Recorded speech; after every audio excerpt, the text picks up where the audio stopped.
At Marlins Park in Miami, Pix 11 Sports presents New York Mets baseball. Tonight, the Mets play the Miami Marlins. New York Mets baseball is brought to you by Hyundai. It's go time at the Hyundai Summer Sales Event. Hyundai, not just new, better. By Fios. Fios is not cable. We're wired differently. Visit getfios.com. By the Kia Top Quality Sales Event. Visit TriStateKiaDealers.com to learn more. By Raymore and Flanagan Furniture, furnishing your style.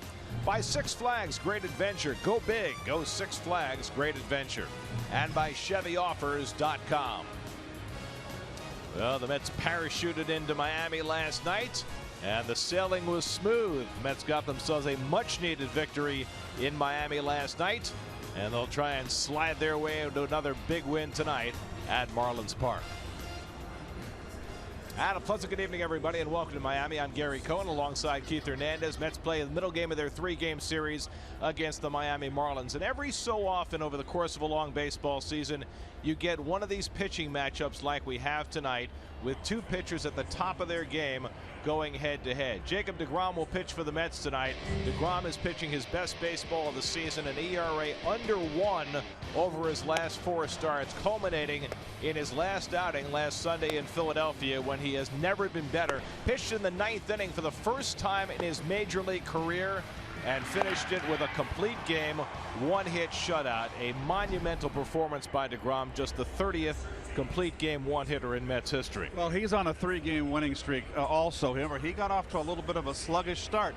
His ERA is well below 3. He's pitching a lot of tough luck. He's pitched much better than his 6-4 record. But that one-hit performance was absolutely brilliant. He has had great success against the Marlins over his career. 8 starts. He's 4-1 against the Marlins, and he's looking to get the Mets rolling again and get one step closer to the Washington Nationals. deGrom starts the night 4th in the National League in ERA. The Marlins will have their ace on the mound. Jose Fernandez is a phenomenon, particularly in this building. His first full season back from Tommy John surgery. He's second in the league in strikeouts behind Max Scherzer, averaging over 13 strikeouts per 9 innings. He struck out 14 in 7 innings the last time they faced the Mets here in early June, and he's 25-1 at Marlins Park in his major league career. It is amazing, Gary. He is certainly an all-star, the Cuban pitcher Jose Fernandez. What's more important right now is what he's doing this year at home. He's 8-1 at home, and also his last 7 starts, in 5 of them he hasn't given up an earned run with an ERA of .36. That's pretty awesome. So the Mets have their work cut out for him against this guy. Well, runs ought to be tough to come by on both sides tonight as the Mets look to make it 2 in a row and pass by the Marlins in the standings. It's the Mets and Marlins in Miami. All the action coming your way on Pix 11.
Get to Citi Field Friday, July 29th. The Mets take on the Rockies at 7:10 as part of Piazza Weekend. All fans in attendance will receive a Mike Piazza replica jersey, courtesy of Delta Airlines. For tickets, visit Mets.com/Piazza. Themes of the game brought to you by Hyundai. Not just new, better. Well, Jose Reyes, that big night last night. It's a night they've been waiting for. Jose sparking that top of the lineup. We are down here in a very hot weather, so that we are talking about summer and the heat, not the Miami heat, the heat coming from DeGrom and Fernandez. How metaphorical. There's a way to beat the heat. Jet ski on a Saturday afternoon. Mets and Marlins first pitch coming right up.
Two of the top right-handers in the game going head-to-head tonight in Miami. Jose Fernandez, who is king of the hill at Marlins Park, 25-1 lifetime. His only loss coming in his first home start this season.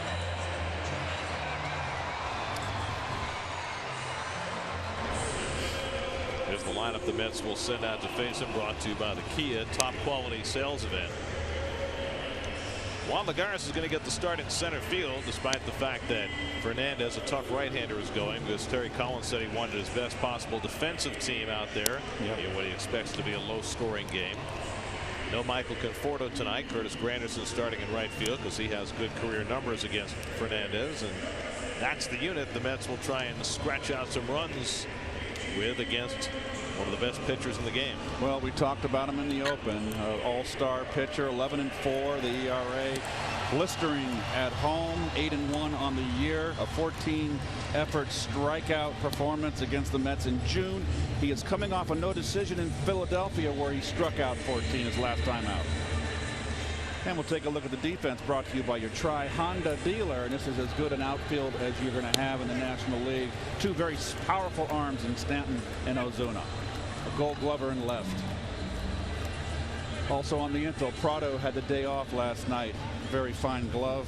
Veteran at third base. There's some injuries on the right side of the infield. And Real Muto, who is having a fantastic year offensively, is behind the plate.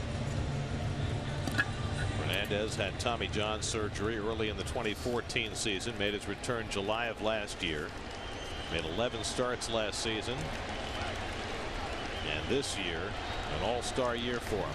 Jose Reyes leading off, dribbles the first one along the line. Real Muto picks it up and throws him out, and that's how this game begins, with a 3-foot ground ball off the bat of Jose Reyes for the first out. Well, he hit it a little further than Stanton did last night.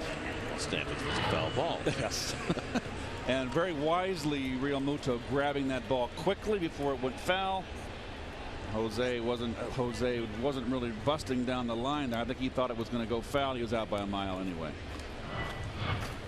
So Reyes, who had 3 hits last night, quickly retired, and now Curtis Granderson, hitting second in the order, takes a fastball for a strike. Curtis 1 for 5 last night, hitting a .234 for the year.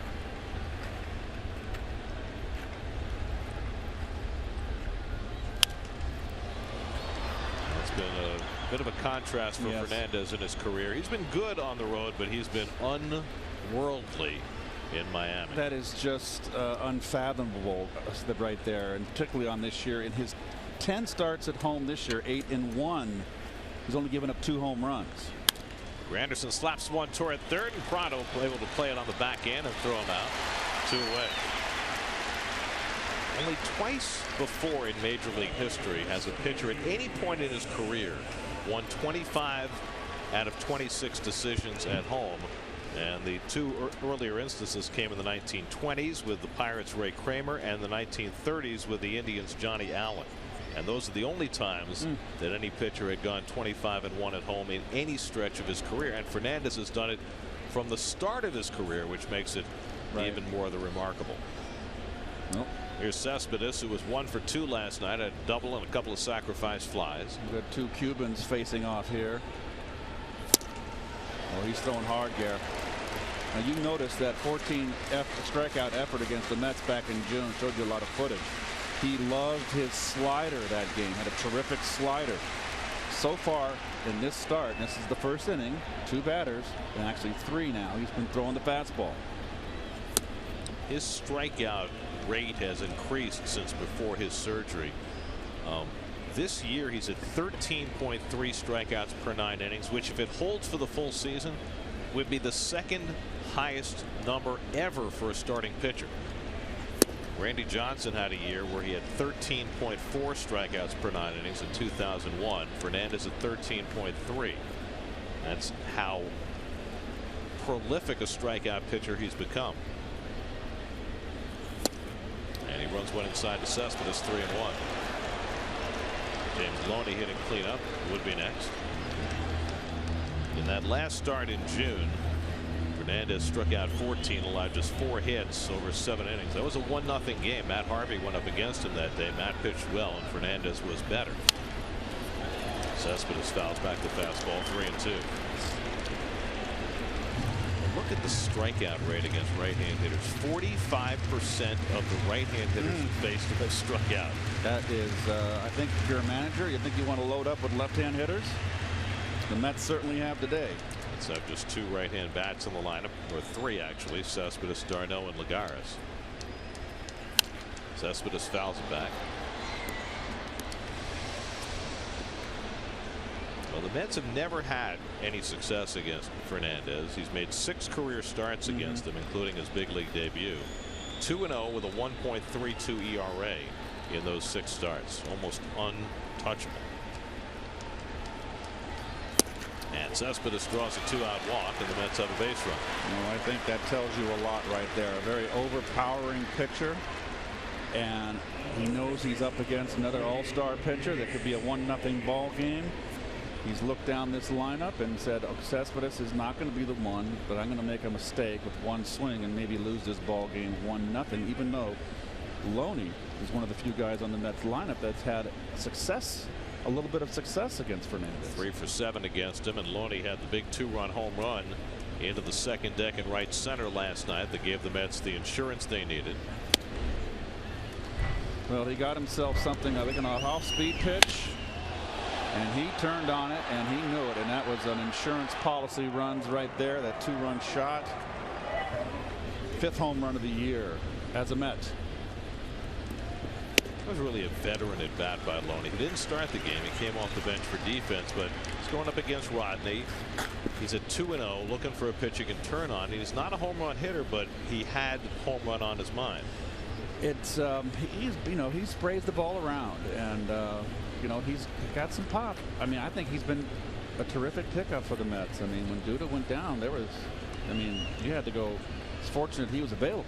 Hitting .287 through his first 157 at bats, and Fernandez misses away. And after walking Cespedes, he's fallen behind on Loney, 3-0. Well, that miss right there is okay. He was down. He was up in the strike zone a lot with Cespedes. So He's all geared up here. He's throwing hard. And Loney takes outside, ball 4. He wasn't sure, but home plate umpire Ted Barrett called it away, and the Mets have 2 men on. Much to Fernandez's consternation, Ted Barrett, the crew chief behind the plate, Toby Basner, Angel Hernandez, and Will Little rounding out the crew. So back-to-back walks for Fernandez, giving the Mets a runner in scoring position in the opening inning. Prado, I had a long talk at the batting cage with Mattingly, so glowing over Martin Prado. And he said he is the Latin leader on this ball club. And you saw him go in and talk to Fernandez. He is a quality player, been around a while. Journeyman, solid player. Here's Asdrubal Cabrera taking a fastball for a strike. Cabrera trying to snap that long string of 0-fers with runners in scoring position. Now at 0 for 29 dating back to May. And a chance to break that here with 2 out and 2 on in the first. Asdrubal 1 for 4 last night. And takes a slider for a strike. There you go. Finally mixed in a little slide ball there on the back door. He is throwing bullets. So just 23 years old. He'll turn 24 next weekend. Already 33 big league wins despite missing a year with Tommy John surgery. Cabrera taps one back to Fernandez. And he makes the play to retire the side. Couple of walks, but the Mets can't cash in. And Jacob deGrom takes the mound for the bottom of the first with no score.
Quality sales event.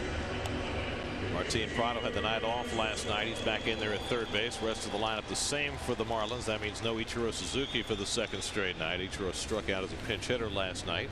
4 hits shy of 3,000. There's Jacobs' numbers right there, as you see. Love the hits to innings pitched, the walks. He's always throwing strikes, and the uptick on the strikeouts. JT Realmuto leads off. 1 for 4 last night and takes a strike. Well, there's Fernandez. He was he's doing the right thing. He's being very diplomatic here. Big smile. He's always got that big smile. But home plate umpire Ted Barrett, a couple close calls that missed.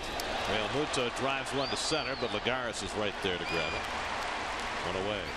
And we'll take a look at the Metsy defense. That's brought to you by your Honda dealers. Gary mentioned in the open early in the first inning that Lagares has to play here in center field for defense. A big outfield out there.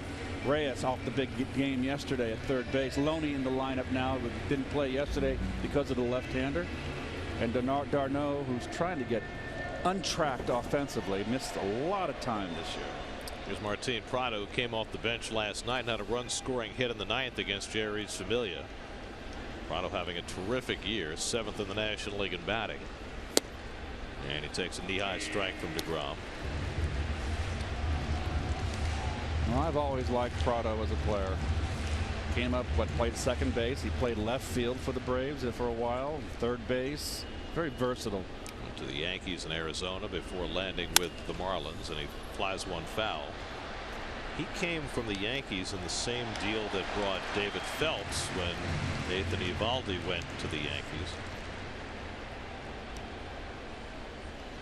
DeGrom coming off the statistically best performance of his major league career, a complete game one-hitter, first time he had ever thrown a pitch in the ninth inning. Just missed inside 1-2, and you know, it's a different feeling, and he said he wasn't even sure how to react taking the mound for the ninth, but as it turned out, he made it easy. A 1-2-3 inning. He only faced one over the minimum in that one-hit shutout of the Phillies. One walk, one hit, and he strikes out Prado with a high fastball, and that's the second out. So this ball game is off to a rip-roaring pitcher's start up the ladder.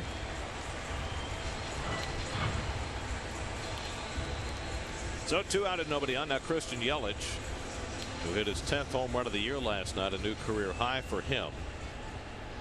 He's having himself a phenomenal year, hitting .320, 4th in the league, 26 doubles, also 4th in the league. He takes a curveball strike from DeGrom. Yelich at age 24, emerging as one of the best young players in the league.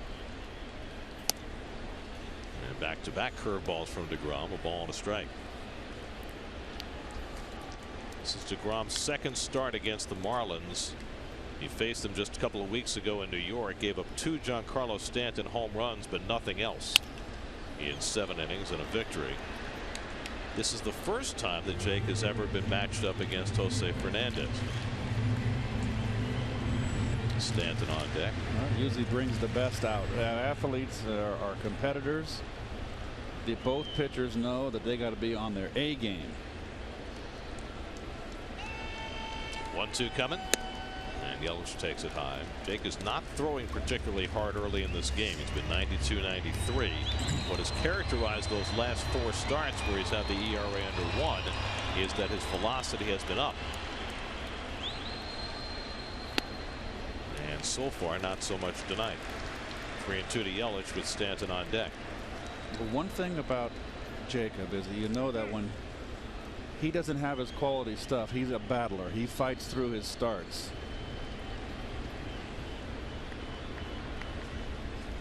And Yelich takes the fastball just off the plate for ball 4. A little bit low, I thought. So just as Fernandez issued a 2-out walk, so does DeGrom, and they'll have to face Stanton with a man on. Stanton 1 for 4 last night. He did not have a good night at the plate. He was fairly eaten up by Robles, Familia. But he had to hit those 2 home runs against DeGrom the last time they squared off.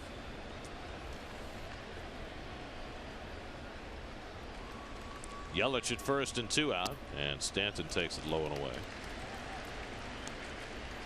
Stanton's hit 5 home runs against the Mets this season, including the 2 against DeGrom. 26 home runs against the Mets in his career, and he's only 26 years old. He's almost halfway to Willie Stargell's record 60 against the Mets. Curveball away, and DeGrom behind 2-0. Very similar bottom to the first. It's what we saw from Fernandez in the top of the inning. 2 quick outs, a walk, and now behind on Stanton. Marcell Ozuna would be next.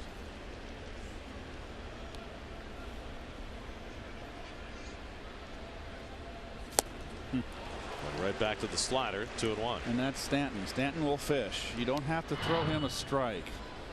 You see, wearing the face guard. What was it? Last year he got hit in the face? 2 years ago. 2 years ago, that's right. So this is the second year he's worn the face guard. It's the first year he's only wearing it against the right-handers. Mike Fiers hit him 2 years ago at the end of the season. He lines one over short, a base hit for Stanton. It's kicked in left field by Cespedes, and that'll enable Yelich to go to third.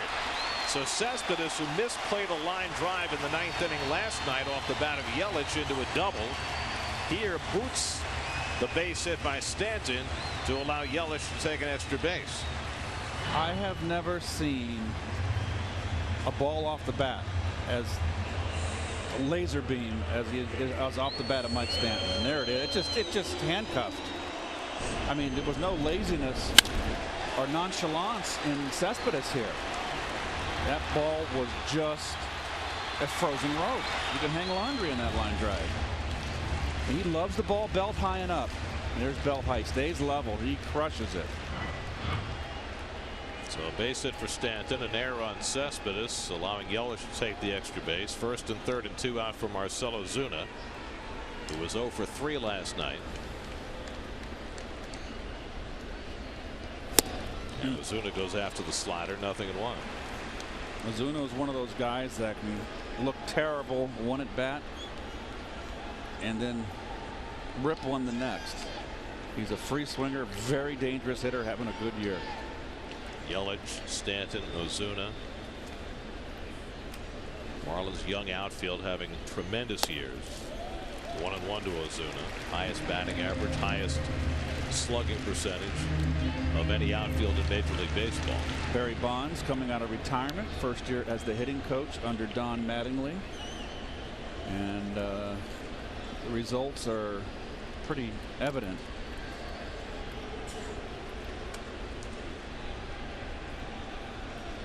One for DeGrom, and he misses with a slider. 2-1.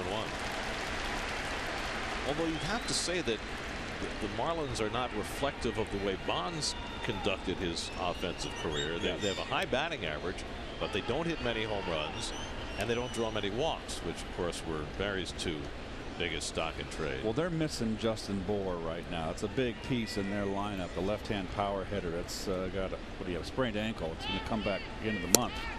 He has a strike on the outside edge, and it's 2-2 to Ozuna. Yeah, Bour was out taking ground balls yesterday. Should be ready to go out on rehab any day now. Bour's got 16 home runs, and Stanton's the one that's been disappointing this year. Although he has 20 home runs. It's kind of hard to say. You were expecting more, huh? Well, you do. 2-2 coming. And Ozuna lays off and a full count. So DeGrom a little struggle with his slider right now. Having trouble putting this inning to bed. 21 pitches already in the opening inning. Derek Dietrich would be next. Stanton will be running. Loney's going to continue to hold against him.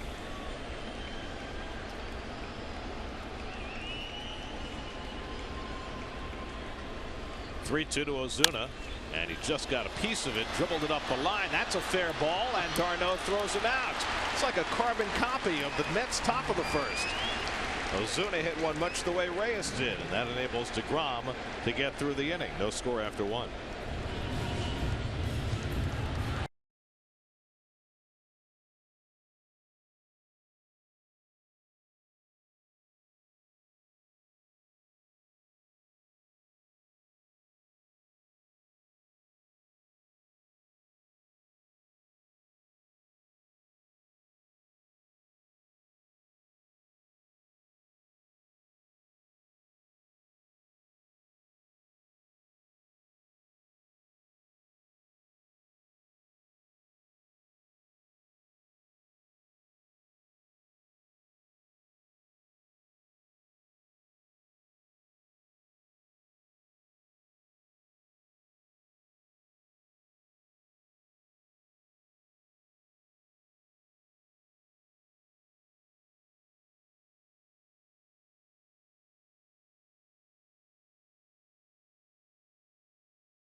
Second inning, no score. There's a beautiful shot of downtown Miami. And some facts about Miami, Florida, where it's never, ever been 100 degrees. Right. It's hot, it's humid, but never 100. When it gets in the 90s, that's plenty. Sunblock was invented here. You can understand that. Big Used to be a water. coconut plantation in Miami Beach. Neil Walker leads off the second and takes a strike from Jose Fernandez. Got a little outside call right there, a little politicking, and he walked off the mound. Got that call. This has been a very rough stretch for Walker, who was 0 for 5 last night. Now just 2 for his last 32. And he fouls off the fastball, and Terry Collins has dropped him down in the batting order now. He had Walker hitting cleanup for a while. Has him down to 6th in the order tonight. Trying to put together the right combination to get some hits in big spots. And those have been hard to come by. Good breaking ball, and Walker able to lay off 1 and 2. Well, Fernandez thought he had a strike there too. That is a very nasty slider. Travis d'Arnaud on deck, then Juan Lagares for the Mets in the second. Walker fouls away the fastball. And you can tell by Walker's expressions on his face that it's really, this slump is really getting to him. You know, anytime you have a prolonged slump, it's not fun to come to the park and get up there and you miss pitches you're supposed to hit, and you allow that pitcher to make the nasty pitch like that one. Got a piece of that. Well, Walker had a terrific April and May, slumped in June, and has slumped even deeper in July. Starts the night hitting just .242. Far cry from where he was early in the season.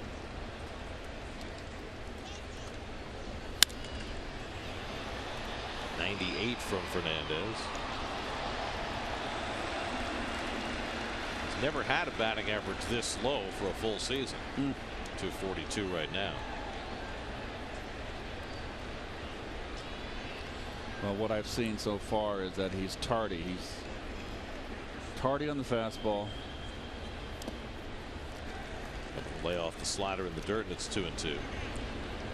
Been fouling a lot of pitches, Gary, on the left side of the plate over the third base dugout. You know, when you slump, you get out in front, you try to get it back deeper and wait a little longer. Your timing's all off. You just got to push through it. Fouls off the high slider. Well, he's making Fernandez work, if nothing else, in this event. He's already seen 8 pitches with more to come.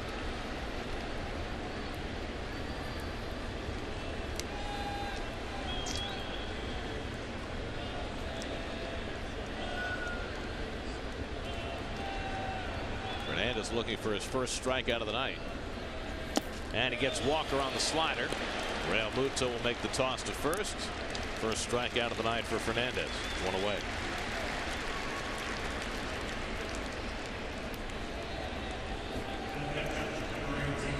He does a lot of talking to himself. He does. And to others. And smiling.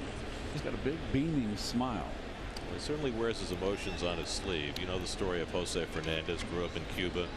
Tried to escape 3 separate times. Was jailed as a teenager.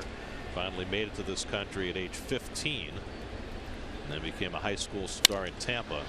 d'Arnaud hits one deep to center field. Ozuna tracking it in front of the warning track and pulls it in for the second out.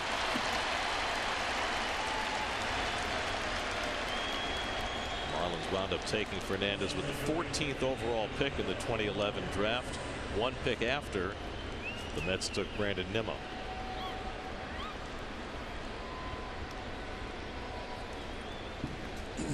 And he burst on the scene in 2013.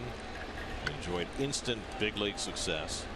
The only thing that sidetracked him was Tommy John surgery the next year. But he's now 33 and 13 in his major league career. Lagares takes a fastball. Juan was on base 3 times last night with a single, a walk, and a hit by pitch. Hitting .258 for the year. Fernandez throws a fastball by him. 1 and 2. 97. And I'm always suspicious of the gun, but I can tell that this is an exceptional fastball. And he strikes out Lagares with heat to end the inning. Fernandez with a couple of strikeouts in a 1-2-3 second. And Jacob deGrom heads back to the mound in a scoreless game.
Mets upcoming schedule brought to you by ChevyOffers.com. One more game to go on this road trip tomorrow afternoon here in Miami. Then the Mets go home for 9 games, 3 with the Cardinals starting on Monday night, 4 with the Rockies, and then 2 with the Yankees.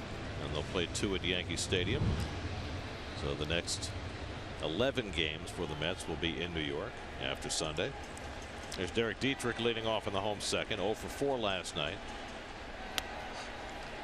deGrom not looking himself in the early going.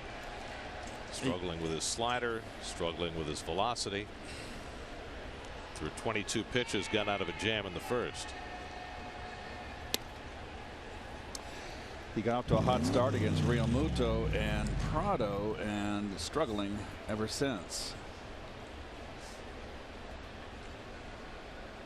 Behind on Dietrich 2-0. Chris Johnson on deck, and then a Danny Echeverria in the second.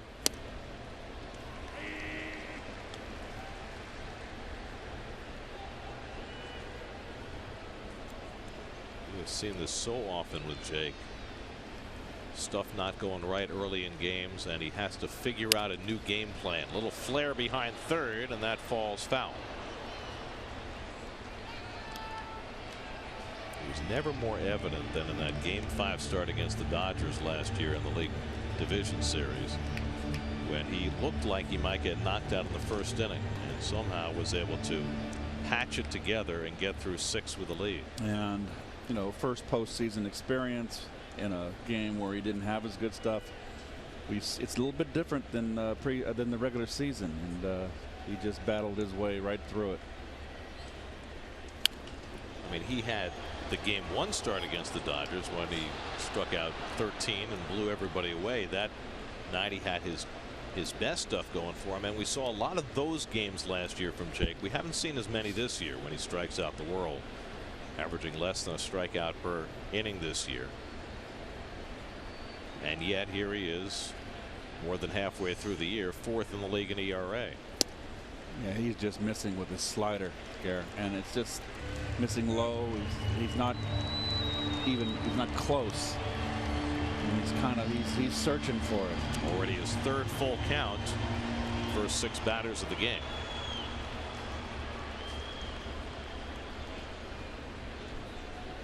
And Dietrich goes down swinging on the slider, so deGrom sticks with it and gets a strikeout to start the home second.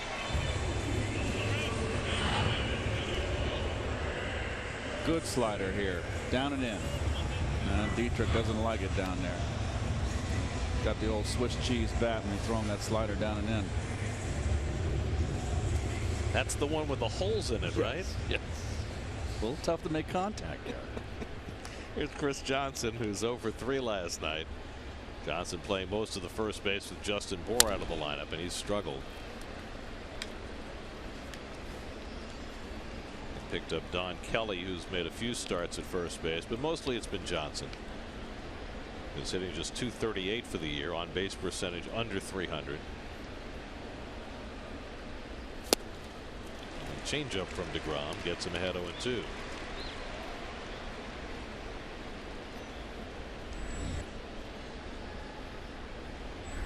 Danny Echeverria on deck.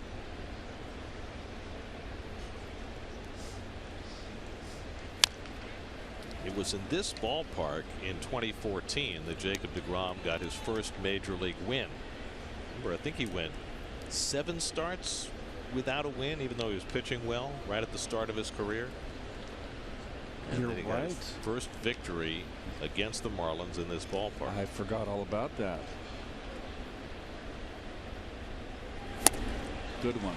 Goes back to the slider to strike out Johnson, so back-to-back strikeouts for DeGrom to start the second. Good slider here off the plate.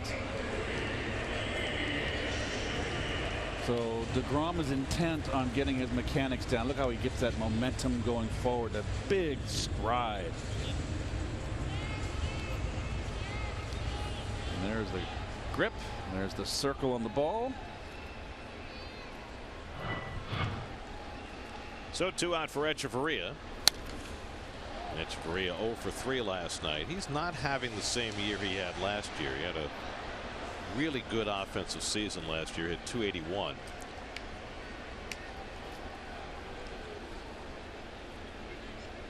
Still a whiz at shortstop. Ball on a strike to Echeverria. Nearly half of DeGrom's major league starts, he's allowed 1 run or no runs. That's impressive.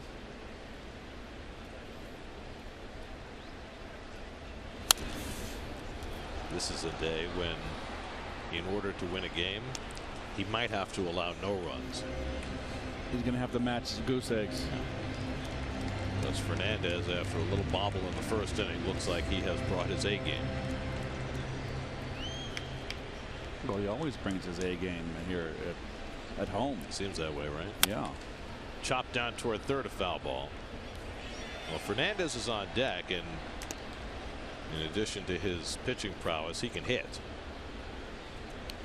They've got 2 pitchers in this game who know how to swing the bat.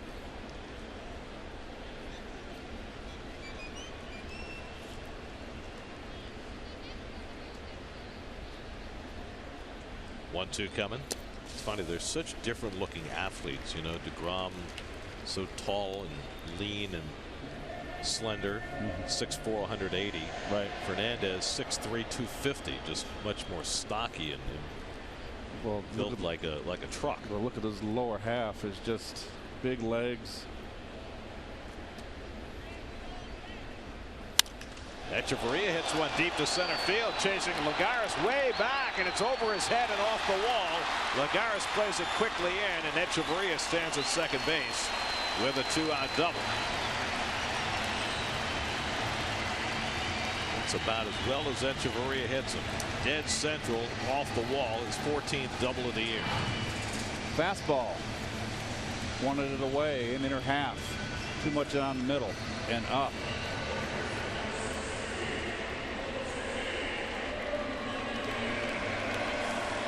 Full extensions. That was a mistake right there with that fastball. 3/4 delivery, wants it to run in. It didn't run in enough. And they got a pretty tough hitter up here in Fernandez. He can swing the bat. 7 hits, 5 RBIs this year for Fernandez. Lifetime 198 hitter.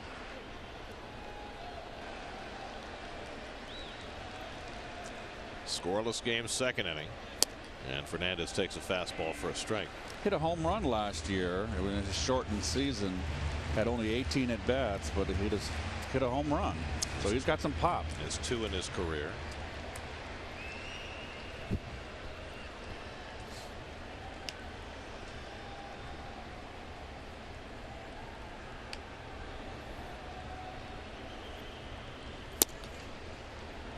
slider just off the plate, 1-1. Interesting how Fernandez is very crouched at the plate. Closed stance.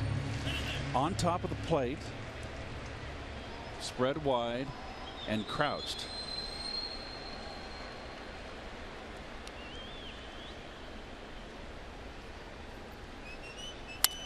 Pulled toward third, past Reyes, base hit. Echeverria around third. Here comes the throw by Cespedes on a hop. Not in time. Jose Fernandez drives in the first run of the game. 1-0 Miami.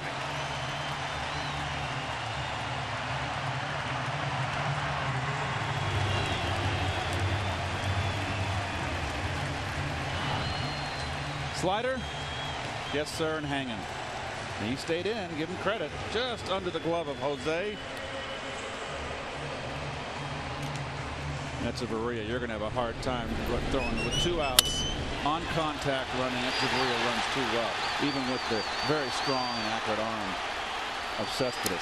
Well, the imperative for the infielder is to try to knock the ball down with 2 outs, and Reyes couldn't do it. And so Miami draws first blood. Here's Realmuto. And he takes a curveball for a strike. Realmuto lined out to center field his first time up.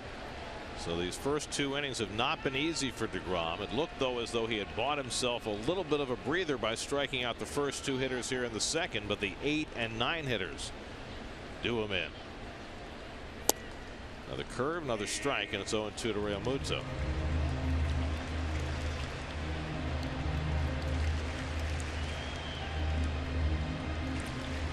Realmuto started the day 10th in the National League in batting. The Marlins have 3 of the top 10 hitters in the league with Yelich, Prado, and Realmuto. Line in center field, a base hit.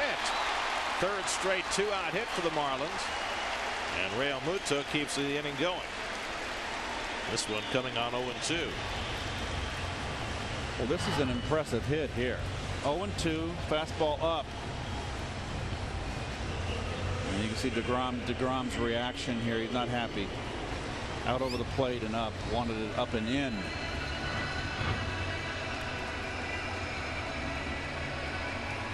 So now 2 out and 2 on with a run home in the inning. And Martin Prado stepping in. Prado struck out his first time up.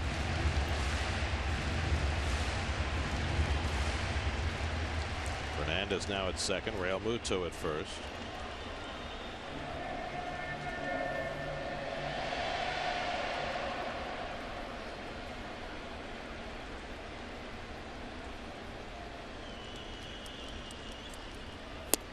And Prado takes a slider for a strike. 22 pitches in the first inning for DeGrom. 24 more already here in the second inning.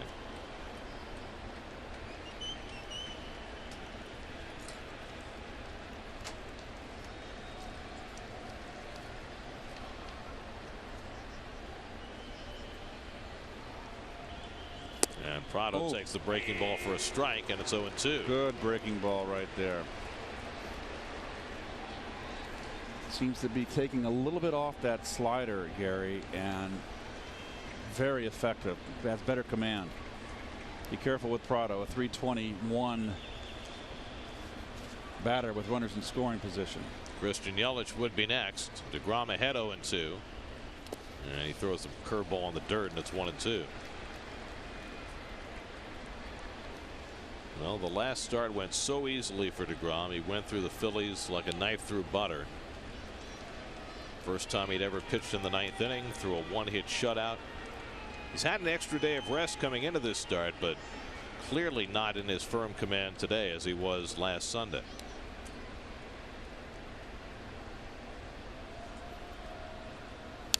Prado reaching for the slider and fouls it off. Well, Prado goes the other way, and the Mets are defensively in the outfield, definitely playing to the opposite field. But look at Cespedes. They leave him straight up, which look at that gap to left center field. That's, you can run forever if it went out there.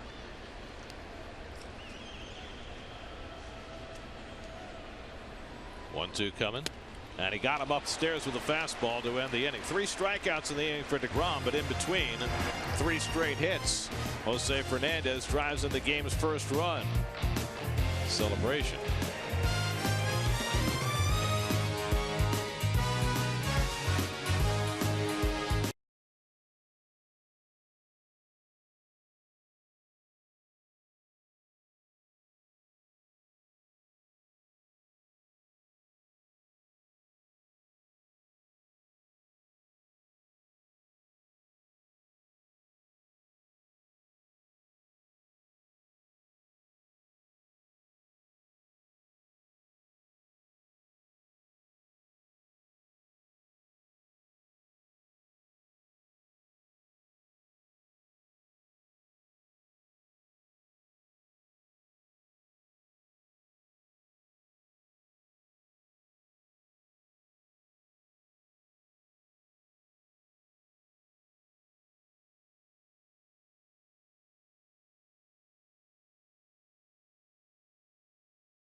On social media saying, oh, you got to grow the chops back. You got to go with the Fu Manchu or the goatee or the Abe Lincoln chops.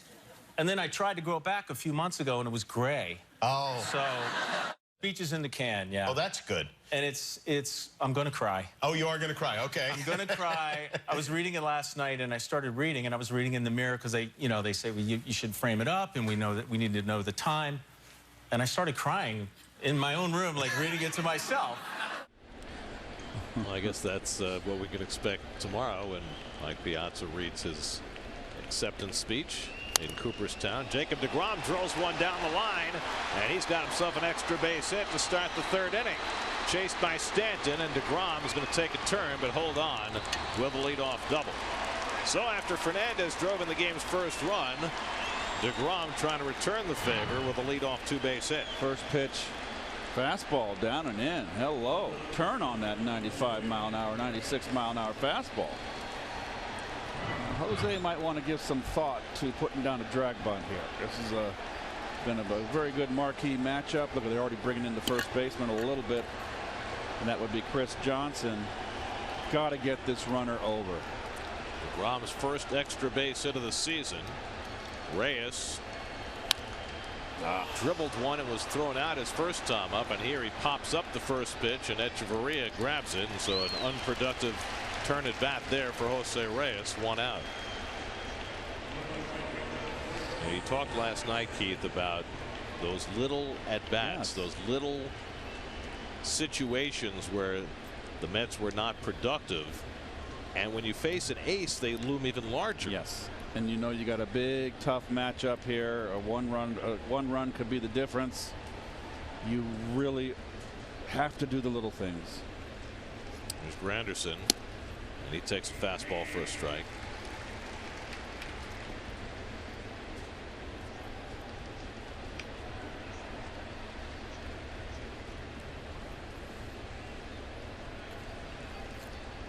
deGrom at second and one out. Well, coaching staffs and managers. Whitey Herzog took over the Cardinals in 1980, came to this first spring training in '81. His emphasis off the get-go was getting the little things done, advancing runners, runner on second base with less than with nobody out, advance that runner. That was a big pet peeve for him.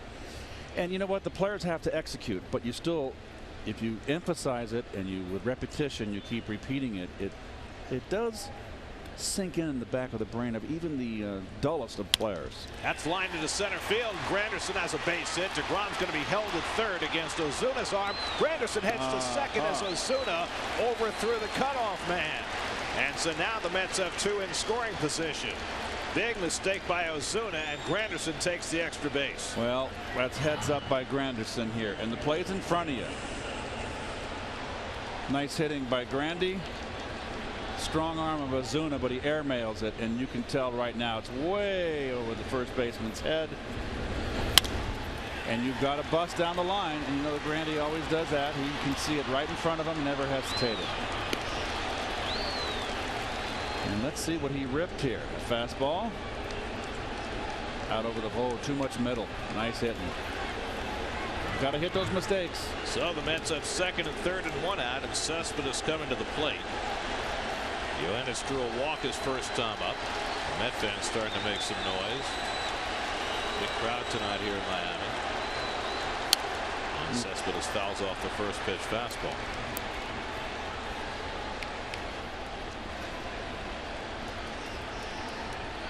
Well, this is what it's all about here. Two all-stars, one of the top hitters in the game, top power hitters, and one of the best power pitchers in a tough spot.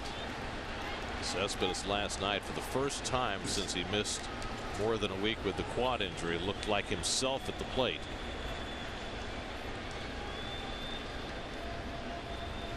And up here in an RBI situation, gets the breaking ball and swings over it, and it's 0-2. Look at him storm forward to get that ball after the pitch. Just storming, stomping on that mound. Infield's back. They'll concede a run on a grounder, but Fernandez wants a strikeout. He struck out 2 tonight. DeGrom at third, Granderson at second with 1 out. And Cespedes bloops one to shallow right, and that is going to fall for a base hit. DeGrom is in with the tying run. Granderson stops at third. Cespedes didn't get much of it, but he got enough to tie the game.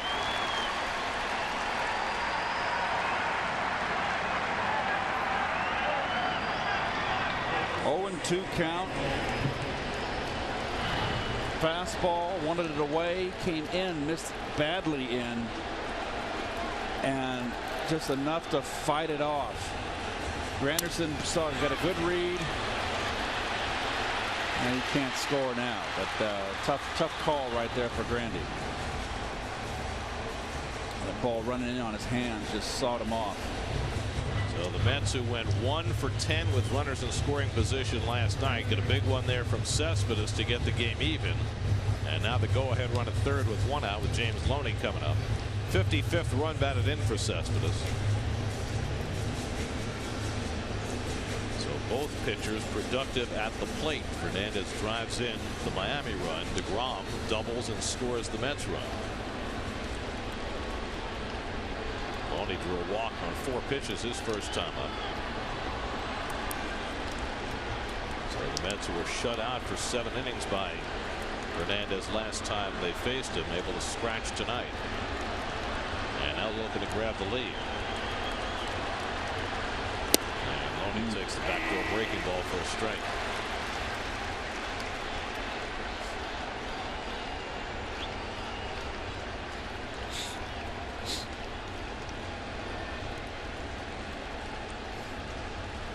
Granderson at third, Cespedes at first with 1 out.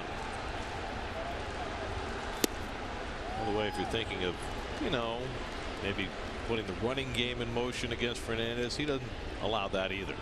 1 stolen base in 7 tries against Jose Fernandez this year. In fact, he's only allowed 1 in his last 35 starts. Loney hits it out to center. That'll get the Mets the lead. Granderson tags at third. Ozuna makes the catch, and in comes Granderson, and the Mets lead 2-1.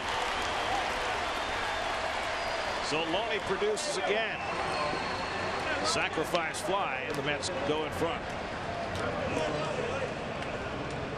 Well, the errant throw is critical in this inning. That gives the Mets that second run, and the Mets doing the little things, playing a little small ball here. Slider, too much middle. Wanted the back door.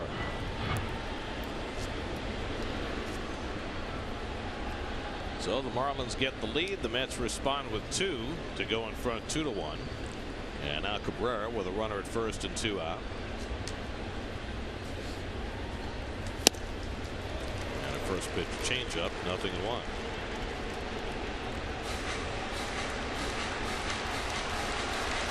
Geico, who's hot. Hot as long as there's nobody in scoring position. Brought to you by Geico. 15 minutes could save you 15% or more on car insurance. Grounds it to the right side. Dietrich stumbles, throwing from his knees. He gets the out to end the inning. But the Mets grab the lead. DeGrom got it started with a double. Cespedes and Loney with RBIs, and the Mets lead 2-1 in the third.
MLB.TV Premium. Watch every out-of-market game live in HD on over 400 supported devices. MLB.TV Premium includes a free subscription to At-Bat Premium. Blackout and other restrictions apply. Visit MLB.TV for details. Boy, the ocean sounds nice.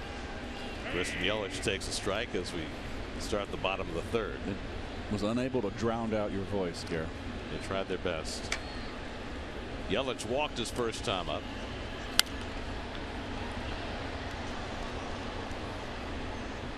The Mets with the win last night pulled within a half game of the second wild card spot. Miami and St. Louis tied for that spot after the Cardinals won a 16-inning game from the Dodgers last night to pull within a game of LA. Matt Adams with a walk-off homer in the bottom of the 16th in a 5-hour and 10-minute affair. It was a bomb into that right center field bullpen. Jed Jerko tied the game in the 9th with a home run off Kenley Jansen with 2 out. That sent the game off to deep into the night. Mets will play the Cardinals starting on Monday night at Citi Field. 2-2 to Yelich with Stanton on deck. Ramos is up and away, full count. Nothing has come easily for Jake tonight. 50 pitches through 2 innings and another full count to start the third. Walked 1, struck out 4, given up 1 run and 4 hits.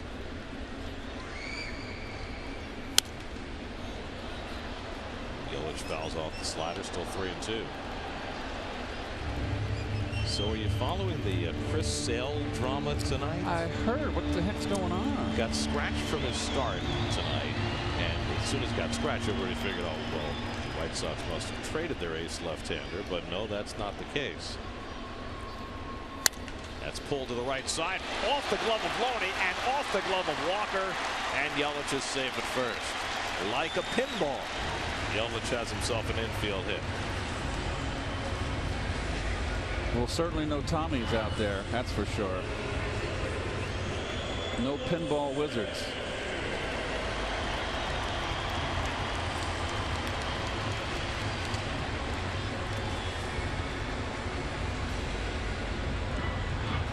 Anyway, so Sale gets scratched at the last moment, and the White Sox put out a statement saying that Sale had been involved in a pregame clubhouse incident, not a non-physical incident. And that's all they said. Stanton takes outside 1-0. Now, reports have been coming out from people who cover the White Sox about exactly what happened. And I don't know what's reliable and what's not, so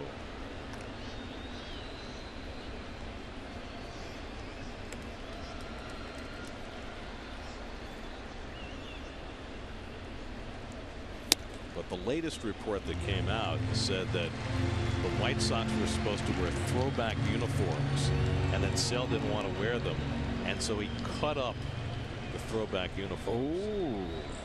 And that's what drew management's ire. Not the ones with the Bermuda shorts. I don't know if those were the ones. Stanton hits one out of sight. Wow. Oh my God. We have seen him launch some Titanic blasts. That one was off the charts. A monstrous 2-run homer for Stanton puts the Marlins back in front 3-2. That is off the television screen out there, if I'm correct. Yeah, he knocked out a bulb in that screen last year. He may have taken out a couple of panels this time. His 21st home run of the year, his third against Jacob deGrom, and this one was just crushed. Well, it was a no-doubter, that's for sure. And I believe it was something hanging. Ozuna drives one into the gap in right center, and that's going to be cut off by Lagares. So Ozuna heads to second base, and he slides in with a double. So they're hitting Jacob deGrom. And nobody hit harder than this guy. Oh, hanging slider in. Just a matter how far it's going to go.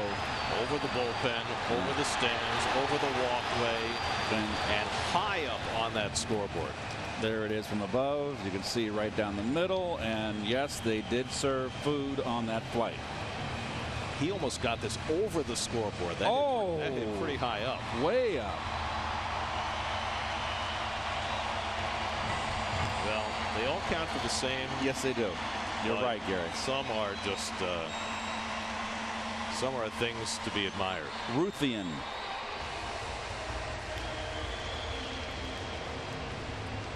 Well, Terry Collins just went out to the mound to talk to Jacob deGrom, which is very unusual.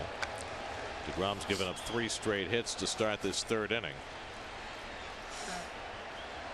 An infield hit, a monstrous 2-run homer, and a double, and now Derek Dietrich, bluffing a bunt, takes a curveball for a strike. Wasn't there a playoff game, or was it a game last year that Terry went to the mound and settled down the pitcher? You remember? Gosh darn it, I wish I could remember. I was doing the game, so it had to be a seasonal game. We don't do playoffs, Gary. We get the boot. We get our comfortable studio seats. You get to eat caviar during the game.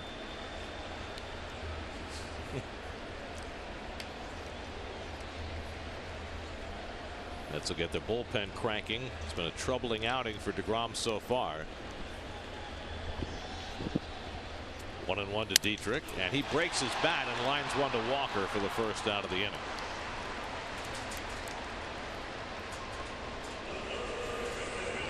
A lot of guys get sawed off. There's bullpen action. Seth Lugo.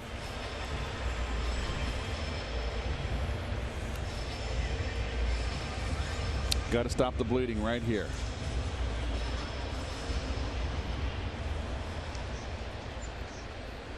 Here's Chris Johnson, who struck out his first time up.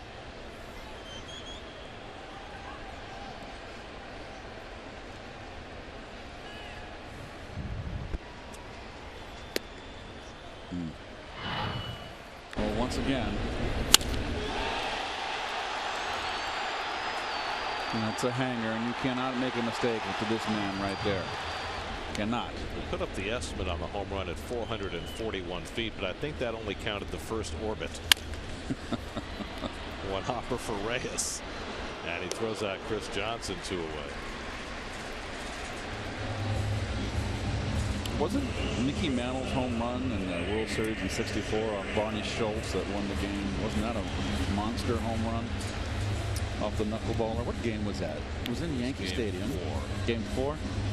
That was the one where Tim McCarver always tells the story about Mike Shannon playing the outfield, and Shannon goes back and puts a foot up on the fence as though he's going to jump and catch it. And he asked Shannon why afterward, and Shannon said, "Well, you never know."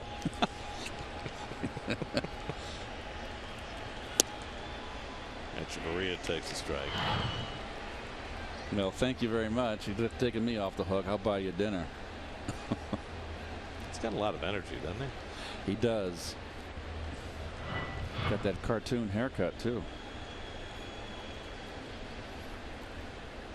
Echeverria hit one off the fence in center for a double his first time up, and he won't chase the slider. I mean, you look at Fernandez and you think about what Logan Verrett said last night about Jose Reyes. You see the quote? No. He said he's like a can of Red Bull bottled up into a human being. Yes. And that's what Fernandez looks like. Yes. He never stops moving, never stops talking. And what a phenomenal right arm. On the corner, 1-2 to Echeverria.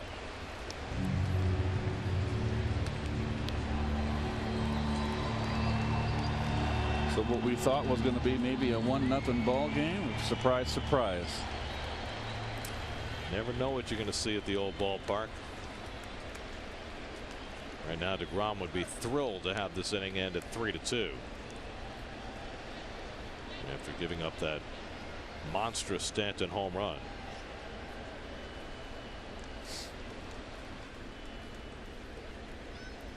One and 2 to Echeverria, and he taps one to short. Cabrera charging, and that retires the side, but not before the Marlins regain the lead on Stanton's 21st of the year. 3-2 Miami after 3.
Hasn't had a big year by his standards. He's hit 21 home runs. 6 of those 21 have come against the Mets. He had back-to-back 2 home run games at Citi Field when the Marlins were there a few weeks ago.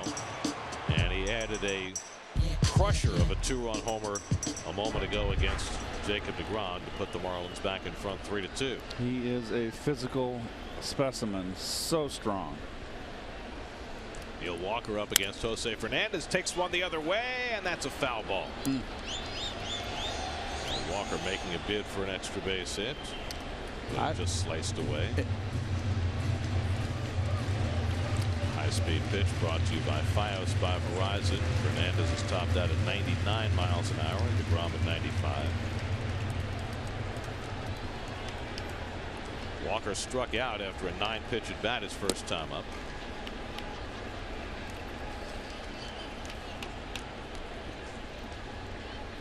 Fernandez had a 1-0 lead. Mets got 2 against him in the third before Stanton's home run put Miami back in front. And Walker lines one right to the shortstop. And Echeverria snags it one away.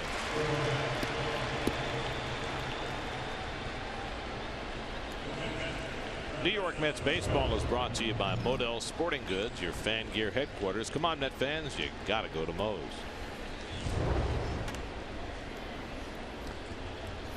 Well, when you're going bad, Mr. Walker, you hit the ball hard, it's right at somebody. It's one of the most frustrating things, but it's a positive because you've made good contact.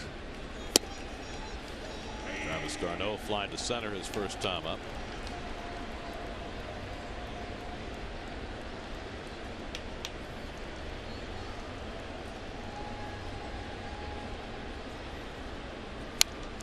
Gets a hanging slider but fouls it off. Well, he's just storming around that mound. He threw a hanger. He's not happy. He knew he got away with one.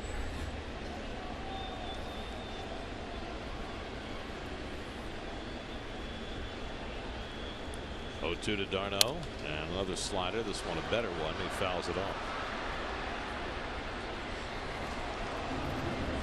Last start, 6 1/3 against the Phillies, 14 strikeouts. Left the game trailing, got bailed out when the Marlins tied it in the 9th. He wound up with a no decision. So 19 of the outs, potential outs, 6 1/3, 14 strikeouts. Think about it. It's a lot of strikeouts. And there's another one. Just his 3rd strikeout of this game as he gets d'Arnaud with the slider. 2 men down in the inning. This one gets a little down tilt. He's been getting a little flat with his slider. When he throws that one with a little downward tilt, it's not fun. So 2 out and nobody on. Now Lagares, who was overmatched with fastballs his first time up, gets first pitch breaking ball this time.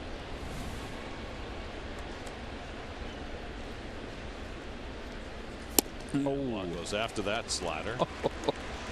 Like Bugs Bunny. Looks like someone had a string. Oh, go ahead, Garrett. Go on. Well, we mentioned earlier Fernandez close to a major league record for a starting pitcher, 13.3 strikeouts per 9. And Lagares, who's in the lineup for his defense tonight, looking like he's in the lineup for his defense. One of the biggest outfields in the National League.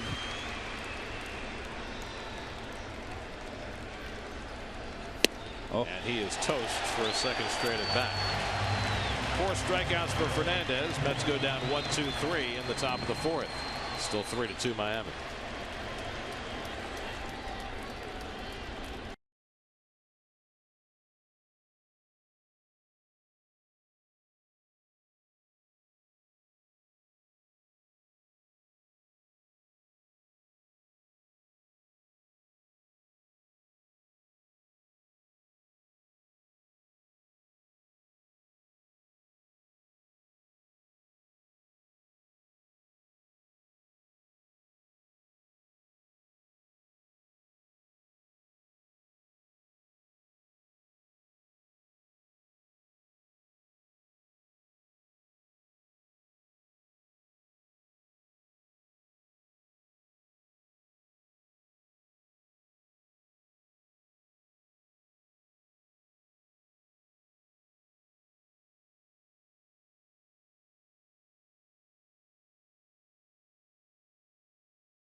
Florida.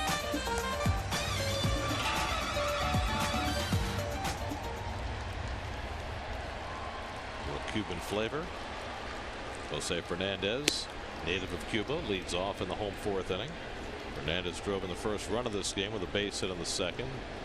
There is the home run sculpture, which got into motion when Stanton went deep. Designed by Red Grooms, it is a unique feature of this ballpark.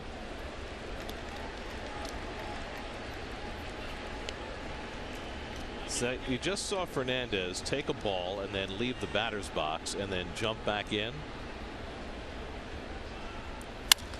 That's grounded toward the hole, and Fernandez is 2 for 2. Remember they put in rules last year that you couldn't leave the batter's box. You have to keep 1 foot in unless you swung or hit a foul ball. Well, Fernandez, reacting to that, jumped back in. But it's something we haven't seen enforced at all this year. But it's because it's stupid.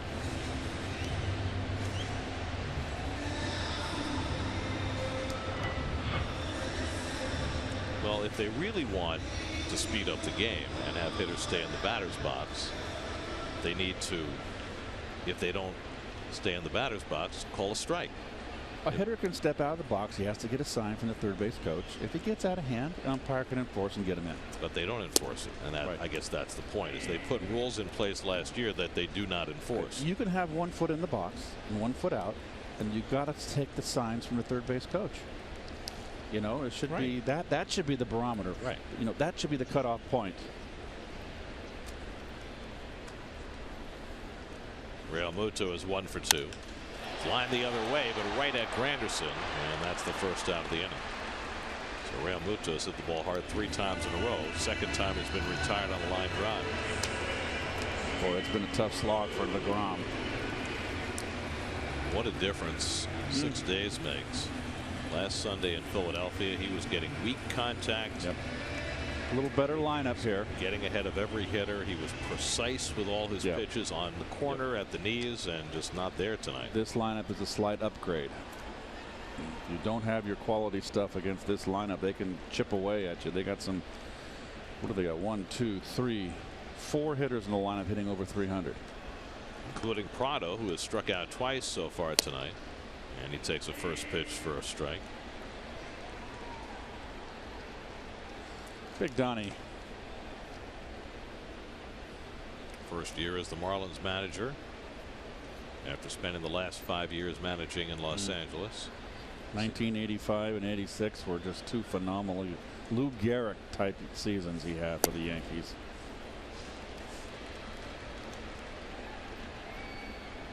'85 was his best year. 145 runs driven in. That is just off the charts. Well, back in the 80s, you two were always linked in the popular imagination. Were contrasted and compared, and you know, that's part of playing in the same town as another elite player at the same position. That must have been interesting. It was great, and I think what gets lost in the equation with Don is that he had 9 Gold Gloves, and he hurt his back, and you know, he might have had more Gold Gloves than me if he didn't hurt his back. So he was quite a fielder, as well as an awesome offensive player.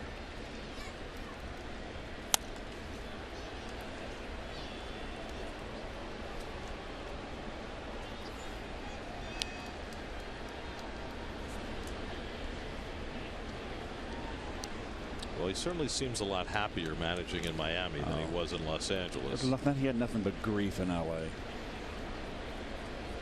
He had a lot of, let's just say, different personalities to deal with in that clubhouse. He had a little more, some prima donnas on that team. And this squad right here, they really like Don. And they respect him. I mean, how can you not respect Don Mattingly with his numbers? And he's got a very good coaching staff.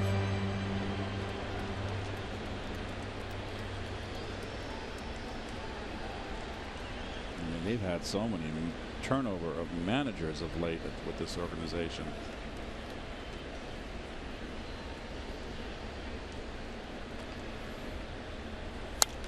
Prado keeps fouling him away. building up DeGrom's pitch count even further. Up to over 80 pitches pitching in the 4th inning. And you got the big bats of Yelich and Stanton to follow.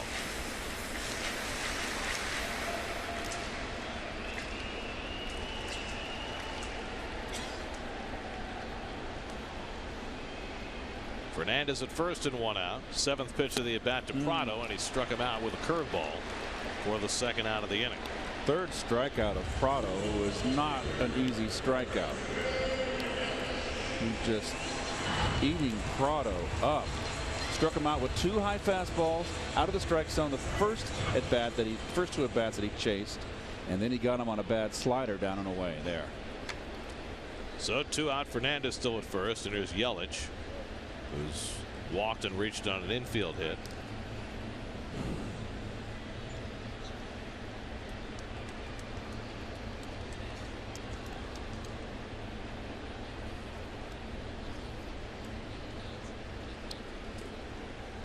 Only dropping behind Fernandez at first with a left-hand hitter up. And the fastball off the corner, ball 1. That was a 91-mile-an-hour fastball from DeGrom. He's working hard, Gary. Yeah, that's a little troubling. He's laboring. This we saw early in the season when his velocity was down. Down the left field line foul. It was interesting today. Terry Collins, for the first time since it happened back in April, referenced the lat injury that DeGrom left his first start of the year with. But the way Terry put it, he said that DeGrom had that injury coming out of spring training, and that he feels that it accounted in part for DeGrom's decreased velocity early in the year. If you remember, he left his first start of the season with the lat, but then he missed a couple of starts because he went home because his baby was being born, and then the baby had some difficulties. So the lat issue kind of got left behind, and no one really talked about it from there. But clearly, from what Terry was saying, it was more of an issue than the Mets let on at the time. Well, pulls don't go away. They take time to heal, and a lat is very much a part of a pitcher's ability to throw the ball. You're putting stress on it. Well, it's something that he appears to have gotten past, but here he is tonight struggling, as he has not recently. And now another full count to Yelich. 3rd straight at bat, Yelich has run a full count. You might be keep an eye on DeGrom. It's just when he started getting up high with his pitches, he dropped his arm there. Signs of fatigue. Fernandez will run with 3-2 and 2 down. Stanton on deck, 3-2 to Yelich. And he just got a piece. Well, the last start, DeGrom could not have been better. First complete game 1 hitter by a Mets pitcher since R.A. Dickey, who threw 2 in a row in that 2012 season.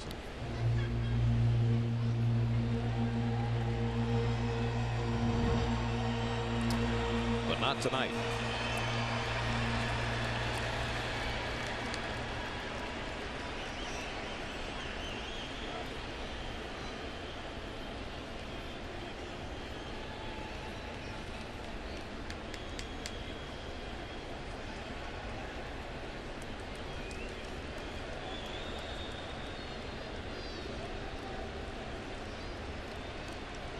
Again, the 3-2 to Yelich.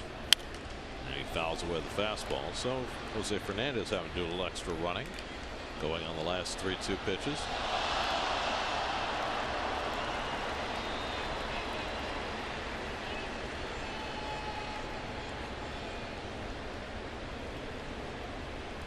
So here we are in the 4th inning, and Jacob DeGrom is about to throw his 90th pitch of the night. He's not long for this Wago. Got through 9 innings with 105 pitches in his last start. He's due to lead off in the 5th inning, so this might be it for him. 8th pitch of the at bat coming, and Yelich pulls the curveball to right field. Granderson hustling over, but he'll have to play it on a hop. Fernandez going to 3rd, and Yelich on at 1st. with his second hit of the night. Looked like Granderson was going to get there, and then he shied away at the last moment and played it safe.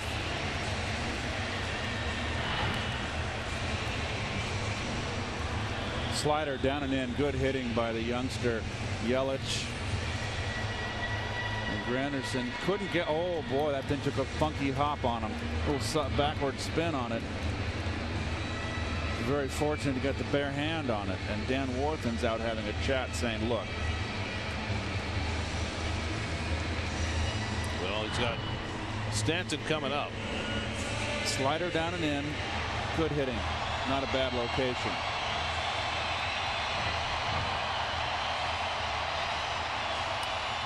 Carlos Stanton has now hit 3 home runs against Jacob deGrom this season. 2 in the start that Jake made against the Marlins at Citi Field, and both of these were hit out of sight. But the one tonight hit even farther.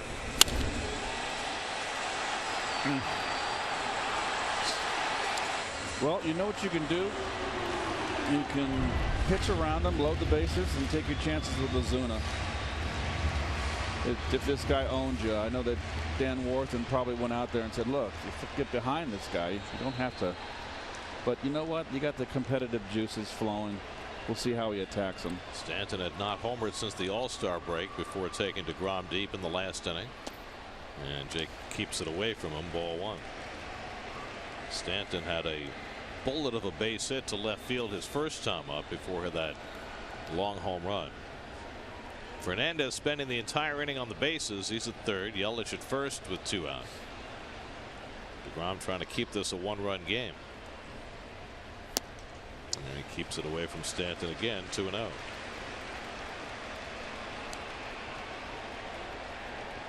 It's a funny game.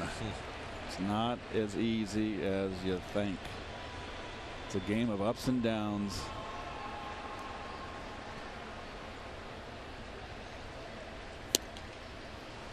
Strike 2 and 1. Well, the difficult part about that from a Mets team perspective is, you know, they went into this season thinking they were going to get dominating starting pitching every day, but right now deGrom and Syndergaard are the 2 guys they're leaning on. So when one of them doesn't pitch well, it has repercussions. That skimmed through the hole, a base hit for Stanton, and that'll bring in Fernandez with the 4th Miami run. 3rd hit of the night for Stanton, his 3rd RBI. deGrom tried a different plan, and that didn't work either. This is really good hitting right here. Okay, fastball away, misses badly. Another one misses low. 2-0, good fastball. Now Stanton, you know what? He just said, I'm not going to try to hit home run. They give me that big hole on the right side of the infield. I'm going to drive in a run. That's very smart hitting. In a good location. That's knee-high outside corner, but he went right with it. That's the end of the line for Jacob deGrom. He's out of the game after 3 2/3 innings and 94 pitches. That's to make a double switch. Alejandro De Aza will come in, and so will Seth Lugo. Call to the bullpen brought to you by Nissan. Shop ChooseNissan.com. Early exit for Jacob deGrom.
Terry Collins concerned about his star pitcher.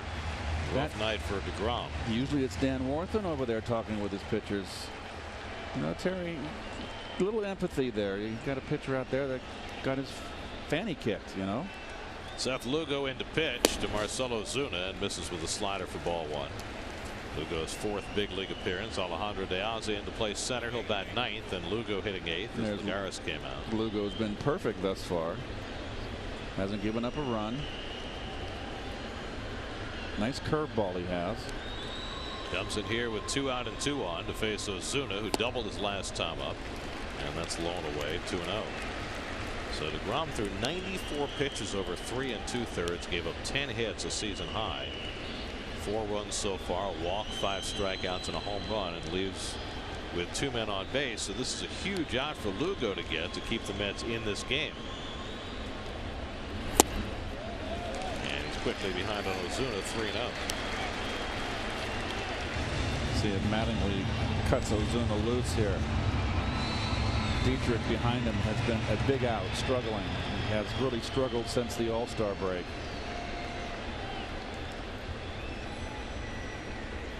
Ozuna taking, and it's ball 4 to load the bases. So Lugo comes in, a 4-pitch walk to Ozuna makes his task that much more difficult. They'll face Dietrich with the bases full.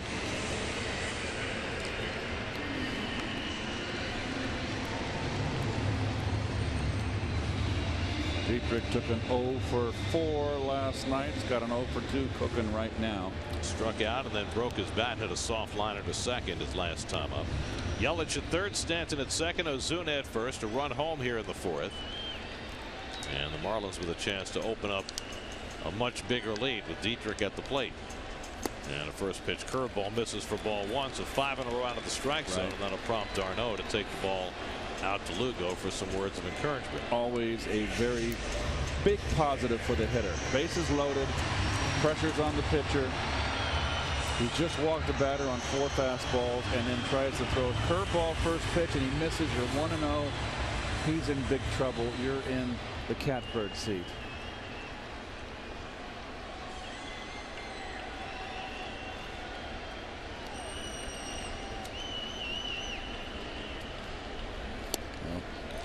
Balloons that curveball outside. It's 2-0. Well, he's got no place to put him. This is a dicey pitch right here. Got 8 gloves out there. Dietrich this season hitting .309 with runners in scoring position, but as Keith mentioned, struggling lately. Spikes the fastball, and now it's 3-0. 7 pitches, all out of the strike zone, and now in danger of walking in a run.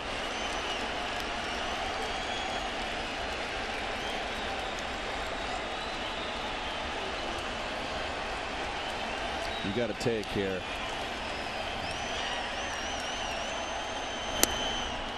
And it's outside, ball 4, and it forces in a run. Lugo comes in, throws gasoline on the fire, and it's 5-2 Miami. 8 straight out of the strike zone. And that brings in Yelich with the 2nd run of the inning.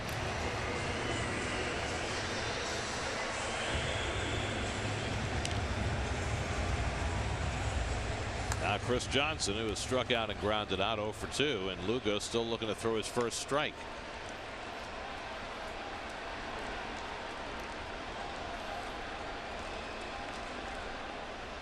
There it is.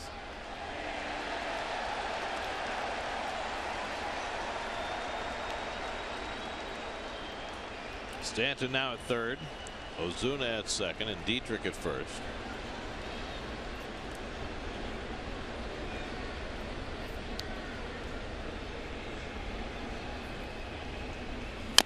Johnson bangs one off his leg, a foul ball, and it's 0-2.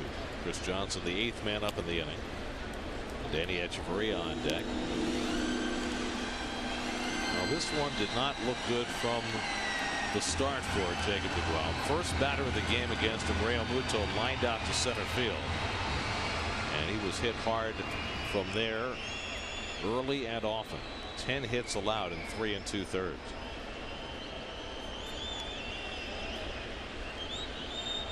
Oh, 2, and the curveball bends inside. 1-2 to Johnson. There's Echeverria, who would be next.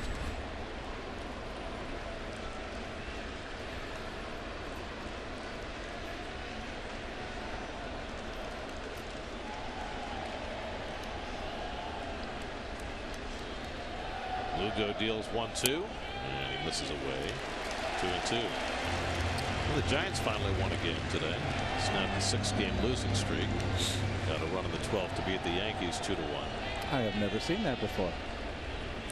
Well, it's been a long time since he's been on the mound. I have never seen that before. It's actually a pretty good idea if you feel like you're tightening up. Lifted to right field. Granderson toward the line. Stumbles but hangs on. Oh, an adventurous inning for Curtis Granderson. He had Yelich's ball fall in front of him and nearly get away, and now almost took a header going toward the corner. That could have been 3 runs if he falls down. But Curtis stayed with it. 5-2 Miami.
A brief 2-1 lead before Giancarlo Stanton struck, and then the Marlins kept on striking Jacob deGrom, knocking him out in the 4th inning. And so Fernandez now 3 runs to the good as he goes to the mound for the 5th. Alejandro De Aza came in the double switch, leads off for the Mets in the 5th.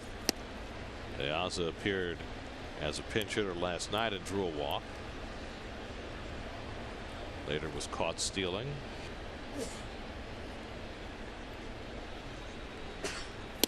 Fernandez has not been impeccable tonight by any means. No.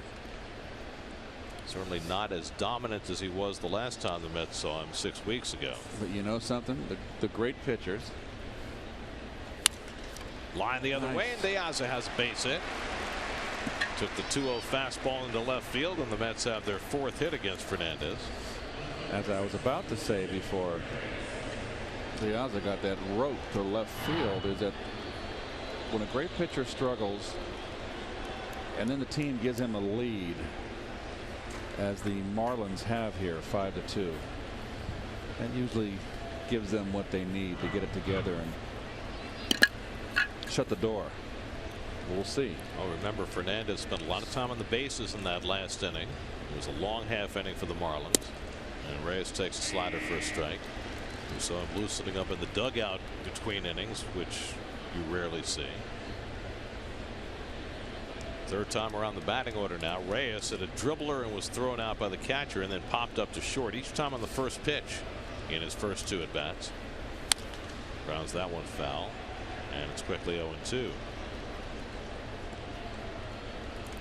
Last night was a very encouraging night for Jose at the plate. Granderson waits on deck, but most of that was done as a right-hand batter. He's done very little as a left-hand hitter so far. He struggled, no doubt. Came into the night hitting 194 lefty and gone 0 for 2 tonight. I always felt Jose was a better right-hand hitter anyway.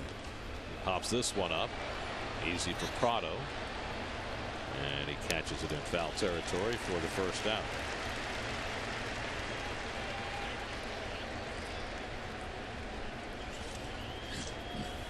So 1 out and 1 on. Now Granderson, who had a base hit and scored a run in the third.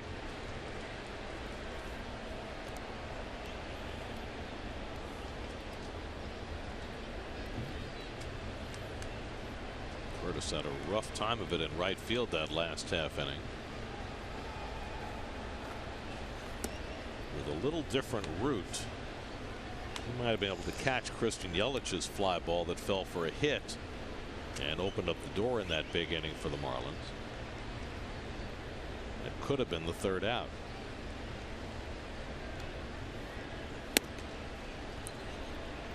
And again, Fernandez falls behind 2-0. Well, those are the absurd career numbers at home for Jose Fernandez.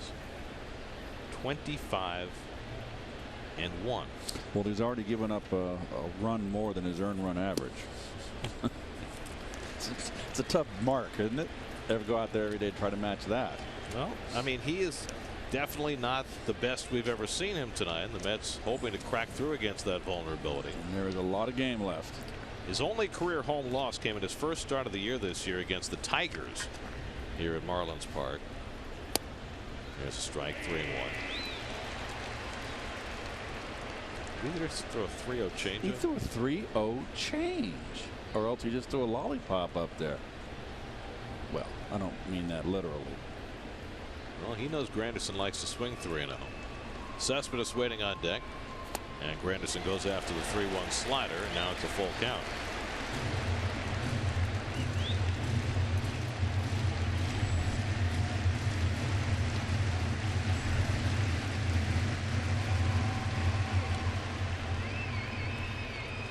Diaz at first and 1 out.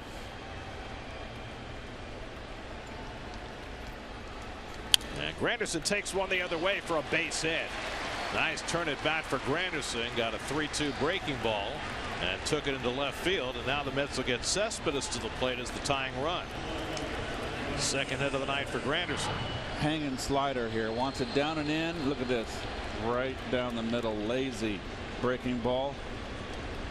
So both pitchers tonight, really starting pitchers, struggled. It's funny, you know, you come to the ballpark, Fernandez against DeGrom, you're thinking 1-0, 2-1.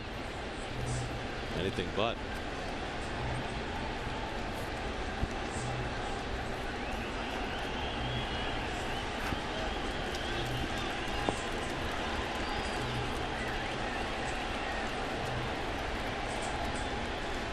Here's Cespedes. Grounds one foul. Ennis walked in the first inning. Then he blooped a single to right on an 0-2 pitch to drive in the first Met run in the third.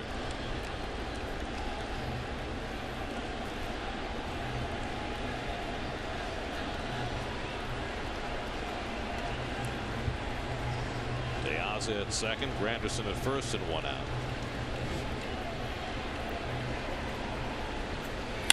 And Cespedes cracks one to center field. Ozuna reaches down. Did he trap it? Yes, he trapped it. Diaz will have to stop at third, and the Mets have the bases loaded. Ozuna got very close to that ball. And really kind of a dangerous play, but fortunate for him, he was able to stop it from going by him. That is a tough chance, and you're not going to fool anybody that you are going to catch that ball. And tough. You're down 3 runs. You don't want to go back and forth, but certainly want to play it safe. Another hanging. Look how his arm is down, not on top of that slider. Oh, that wasn't that bad a pitch. And Cespedes can just hit. So Cespedes is 2 for 2 and a walk, and the Mets have the bases loaded with 1 out, and James Loney coming up. Tying runs on base. Marlins pitching coach Juan Nieves taking his time at the mound, using much more than his allotted 30 seconds. And Ted Barrett will come out try and break up the conversation. Not doing a very good job of it. What is the penalty if you take too much time? There is none. You get a pink slip in your envelope. Well, you can always bring an apple to the home plate umpire. Honestly, if Major League Baseball is really serious about speeding up the game and wants to enforce these rules, make on-field enforcements, right? If the pitching coach doesn't leave in time, it's ball one. Ball one. If the hitter doesn't get in the box in time, it's strike one. And then you solve the problem. But they don't really seem like they are all that fired up about solving the problem. Here's Loney, who's walked and hit a sacrifice fly. Fernandez is going to go from his windup. And Loney takes up and away for ball one. De Aza got it started with an opposite field hit. Granderson with an opposite field hit. And then Cespedes a single to center field. There's no one up in that Marlin bullpen. Yeah, this is their ace. He very rarely loses at home. And he falls behind on Loney 2-0. Pretty much straight up in the outfield. Straight up on the infield. There's Dribble Cabrera on deck. Echeverria more up the middle. 2-0 to Loney. And he pops it up into shallow left. Long run for Yelich. And he gets there to make the catch. And De Aza will stay put at third. And that's the second out. Boy, no need to throw that ball all the way home. No one, not even Flash, is going to be tagging up on that shallow fly ball. It was a tough chance. It could have got by Realmuto. So Loney, who delivered a sacrifice fly his previous at bat, this time unable to get the run home. And it's left to that guy as Dribble Cabrera, who is now in the perfect situation to break this streak that he's on. He's 0 for his last 30 with runners in scoring position after grounding out in the first inning. Cannot let this opportunity get away from you. And time asked for right before Fernandez was going to throw the pitch. You know what? You don't see it a lot, but you got Fernandez who's struggling, and he finally got the bases loaded, and he said, I'm not going to pitch from my stretch. I haven't got my rhythm. I'm going to go from the windup.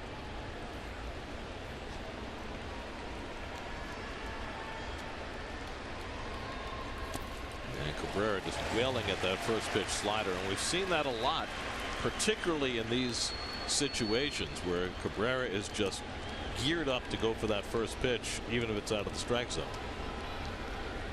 Over anxious. De Aza at third, Granderson at second, Cespedes at first, and 2 out. Ball and a strike to Cabrera. He has missed up and away against the left-hand hitters, which is a sign that he just not getting on top of that fastball. Cabrera fouls it back. He had one in the middle of the plate there. Sure did. There was a hanging slider right there to rip. And look at his reaction after the swing. He knows he missed it.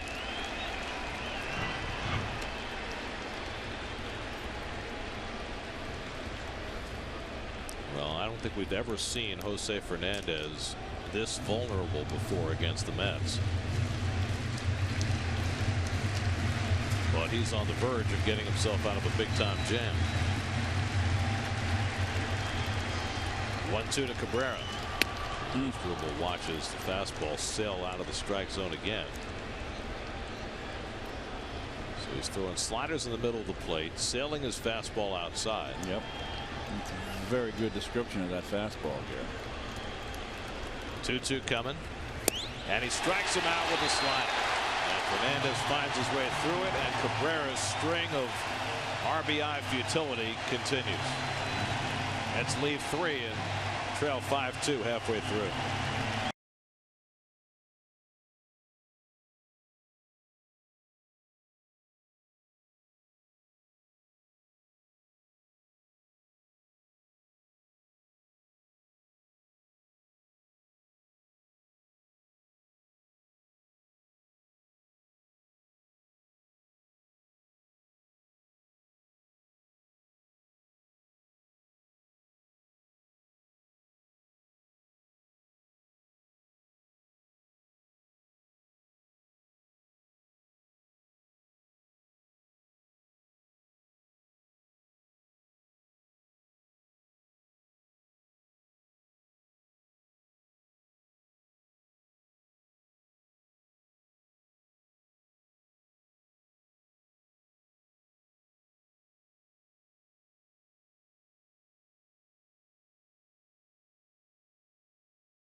South Beach, figuring heavily in Keith's post-game plans.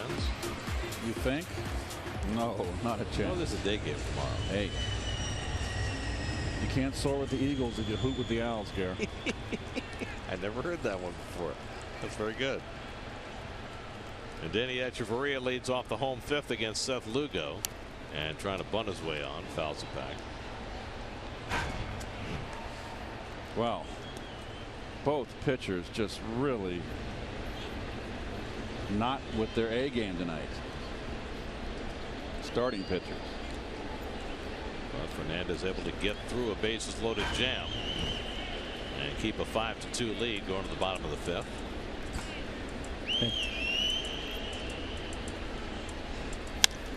Echeverria flies one foul. It's very funny what the players do today. It's like he's out of the game and they're giving him high fives because he's done. I don't think He's just for getting out of the inning. I know, that's what I'm saying. It's just funny. They just didn't do that in our day. It was like, good job, way to go. Just a lot of different things today. Fernandez coming out on deck. He's already had a big day at the plate. That's Angel Hernandez at second base. We don't get him behind the dish this series. Mercy.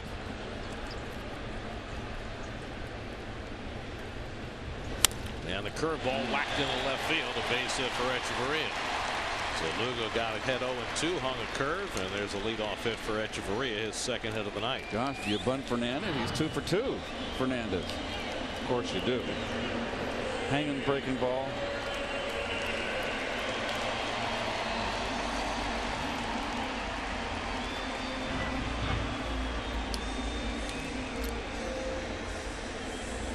That's 11 hits now for the Marlins, and now Fernandez, who has 2 of them, his 5th career 2-hit game. He's never had a 3-hit game. He singled to drive in a run in the second, and then he singled and scored a run in the 4th. Showing bunt, and bunting well, and Loney's play is to first. That's the 7th sacrifice of the year for Fernandez, so he hits and he bunts.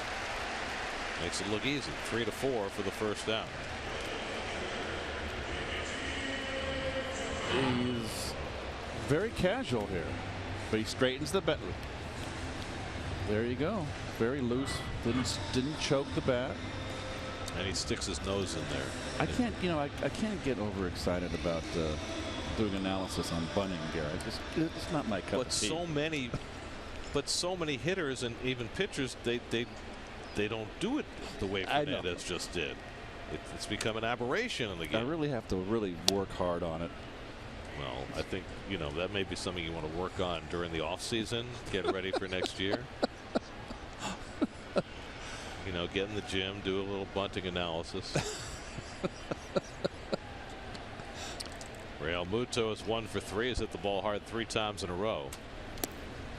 And Lugo bounces a slider, 1-1. Here's the Marlins box score, brought to you by Land Rover, above and beyond. Big night all ready for Giancarlo Stanton. 3 for 3, 3 RBIs, including a monstrous 2-run homer.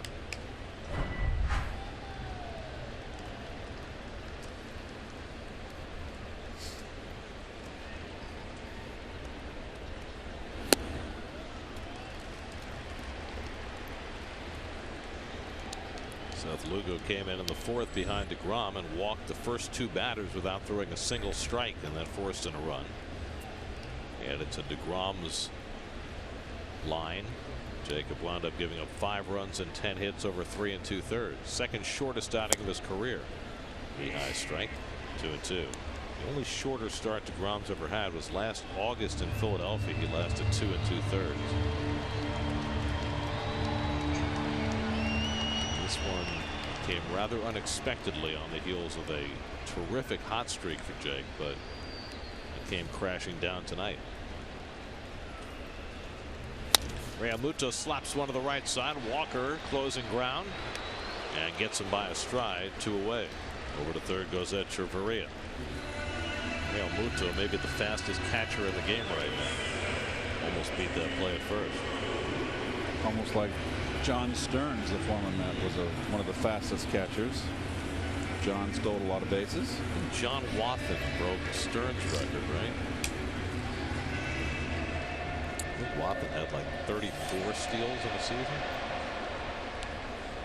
But Realmuto leads the Marlins in steals. He has 10 this year. Here's Prado, who's already struck out 3 times tonight. All that against DeGrom. And he takes a strike. Already on this road trip, we've seen Anthony Rizzo absorb his first 4 strikeout game of his career. Can't imagine Prado has struck out 4 times in a game very often.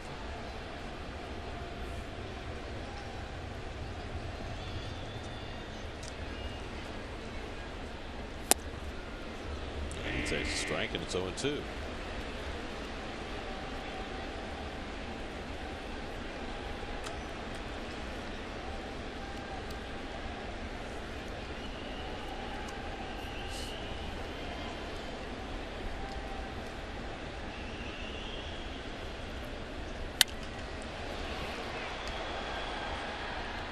You got to be careful with Prado when you. I know that DeGrom struck him out upstairs twice his first 2 at bats, but if you don't get it up there enough, elevated enough, Prado is a high ball hitter and likes that ball up and away. We've seen him countless times over the years. It'll bullet to right field.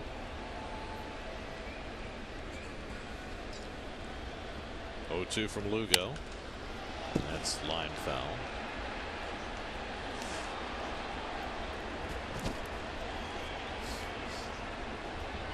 Well, watch the feet of Prado here.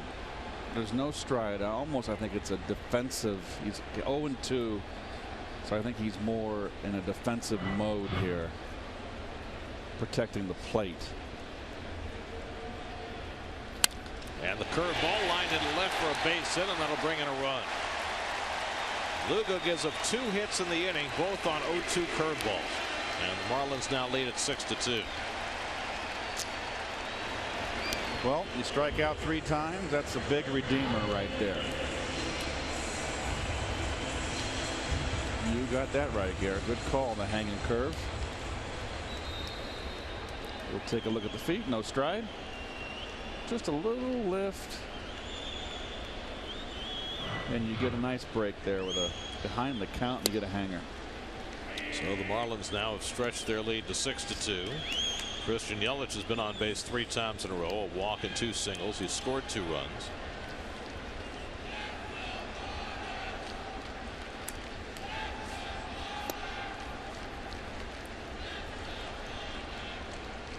First run that Seth Lugo has been charged with in the major leagues.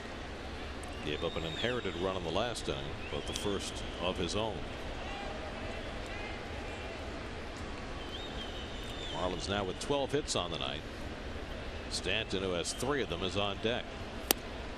And Yelich takes a fastball strike, 1-2. 26-year-old Seth Lugo getting his first smattering of big league experience. Had been a starter most of his minor league career, but enjoyed more success when they moved him to the bullpen. And that's been his exclusive role so far in the majors. And Yelich takes one over the bank, but just foul. Barely missed an extra base hit. He can. Nice little cut and slash there from Yelich. The backdoor breaking ball. He's a nice little hitter.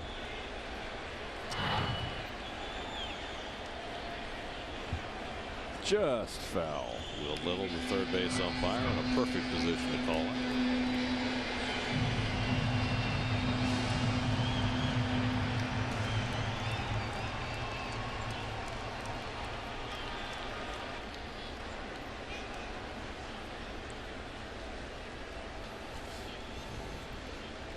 One-two coming. And it's inside. 2-2.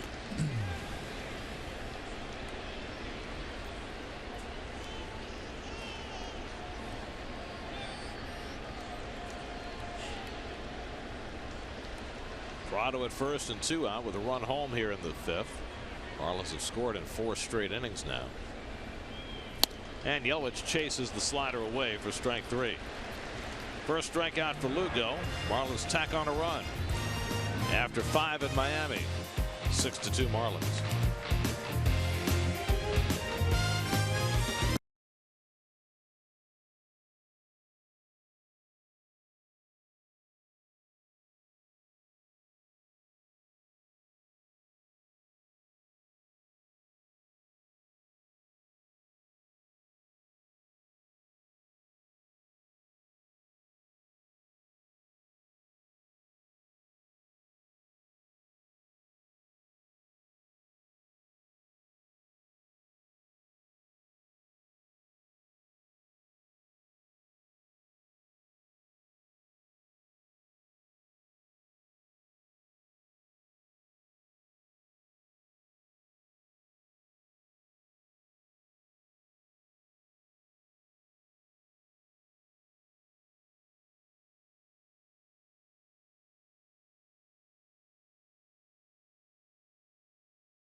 To you by your Tri-Honda dealer. Hurry into your local Tri-Honda dealer for great savings on 2016 models. There's your Land Rover Mets box score, brought to you by Land Rover Above and Beyond. Curtis Granderson a couple of hits. Cespedes and Loney with RBIs. Well, the Mets have left 6 runners on base over the first 5 innings and trail 6-2 as we start the 6th. Neil Walker leads off. Walker hit the ball hard his last time up, lined out to short, and goes after the first pitch breaking ball from Fernandez. Neil 0 for 2 tonight, now 2 for his last 34. Travis d'Arnaud on deck in the pitcher's spot for the Mets in the 6th against Fernandez, who has certainly looked vulnerable tonight, but has himself a 4-run lead. And it's grounded down to first under the glove of Johnson, but recovered by Dietrich, and they get the out at first. Nice. A routine 3-4-1 putout. 1 away. Nice backup there. Chris Johnson is really more of a third baseman than a first baseman. And you always cover if you're the pitcher and the ball hits the right side, and he does.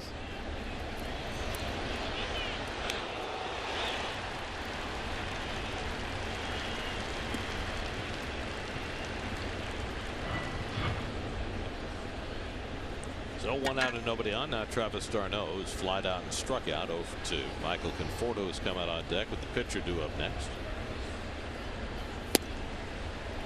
Fastball strike to d'Arnaud.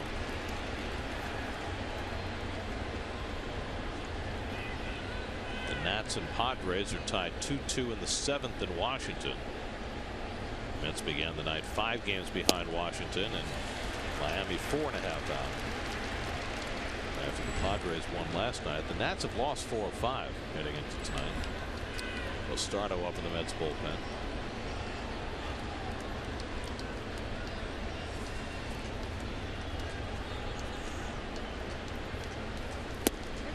And the slider on the inside corner got him looking, and d'Arnaud didn't think so. Wow, that one bent around the corner, I think. 6 strikeouts for Fernandez. Let's take a peek here. Oh, that got the corner. Sure did. Good call. So 2 out and nobody on. Now Michael Conforto will pinch hit.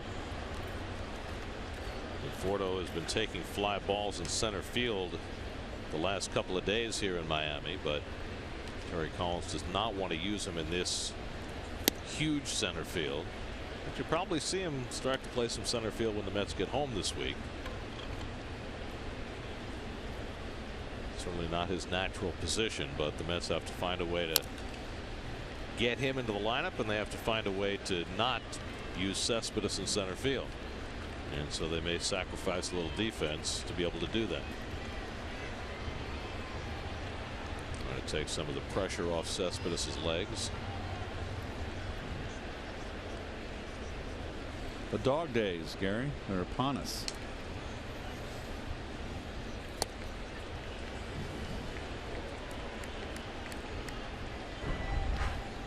There are the NL East standings. Everybody's in, well, not everybody. You can forget Philly and Atlanta, but the top 3, Miami and New York, are in striking distance. Line down the right field line, a base hit for Conforto. So Conforto gets a change up and pulls it into right field, and he has the Mets' 7th hit against Fernandez.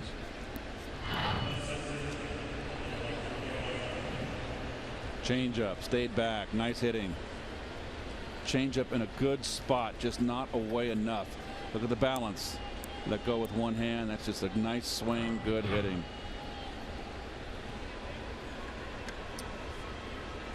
So now De Aza, who comes up for the 2nd time after entering in a double switch at a base hit, his first at bat, and was left stranded at 3rd when the Mets left him loaded in the 5th inning.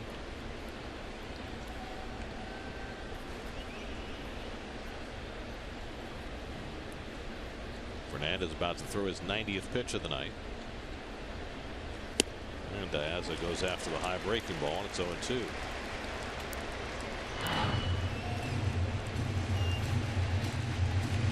What's He's goofy. Well, he had taken his glove off, and Real Muto threw him the ball anyway, so he just barehanded. No big deal. Yang foul. He's definitely got flair. He does. He's jazzed up. He's a competitive guy. And he has become a beloved figure in this town. And I don't think he's a hot dog. It's just he's just a competitive, fiery personality. Line toward the middle. Dietrich with a nice grab to end the inning. Derek Dietrich with just enough lunge to keep that from being a base hit.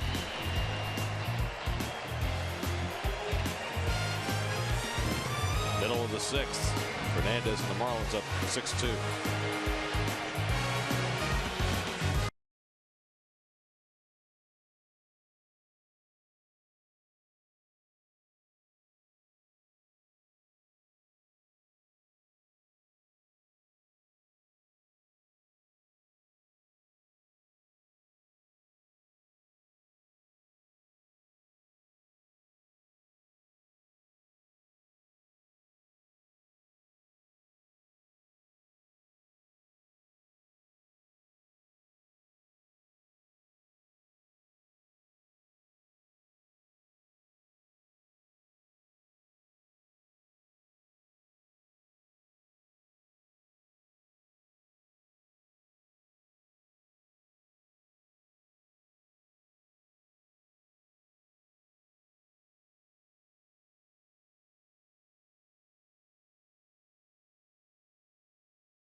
Hernandez and his manager Don Mattingly. I think he said one more. Agreed. He's a character. Well, we're about to see something for the first time that we didn't think was going to happen for another few days. Michael Conforto will stay in the game and play center field. And it seems like a good time to try it. Yes, sir. It's down by 4 runs. They keep Conforto's bat in the lineup as Antonio Bastardo takes over the pitching for the bottom of the 6th. Well, it hasn't been a good year for Bastardo. These are the kind of games now that he is pitching when the Mets are behind. Last outing in Chicago on Wednesday, worked an inning and 2/3, allowed no runs and 1 hit. He'll face Giancarlo Stanton, who's already 3 for 3 tonight, including his 21st home run. He's driven in 3 runs. And he goes after the first pitch and dumps it into right field for his 4th hit of the night. First 4-hit game of the season for Stanton and the 4th of his career. Well, that'll get the average raised up from 232. Just went after a high fastball here. First pitch.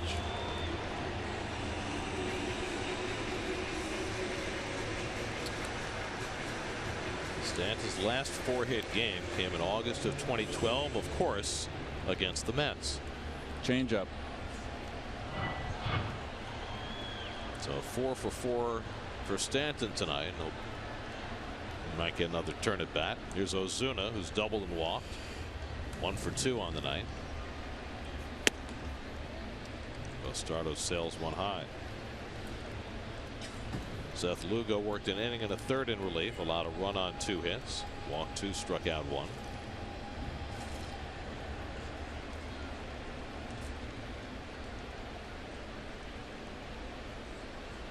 Marlins now with 13 hits on the night.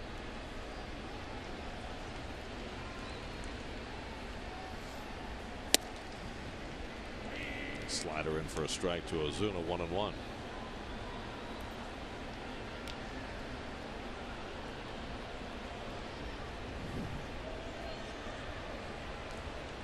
Barry's always right there. Yes. Shepherding his charges. Is that a mixed metaphor?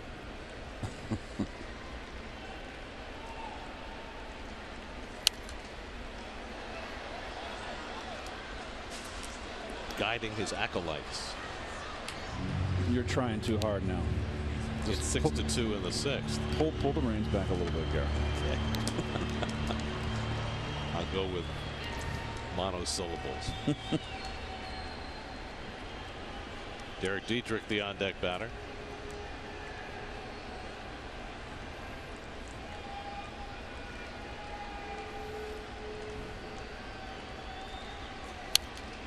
Foul back underneath us. Still 1-2. I mean, sometimes you have to use more syllables when Bastardo's on the mound because there's a lot of time to fill before he throws the next pitch. Yes, in the games that are out of hand too. This is not out of hand. I mean, I've seen bigger deficits than 4 runs overcome. Yes, you have.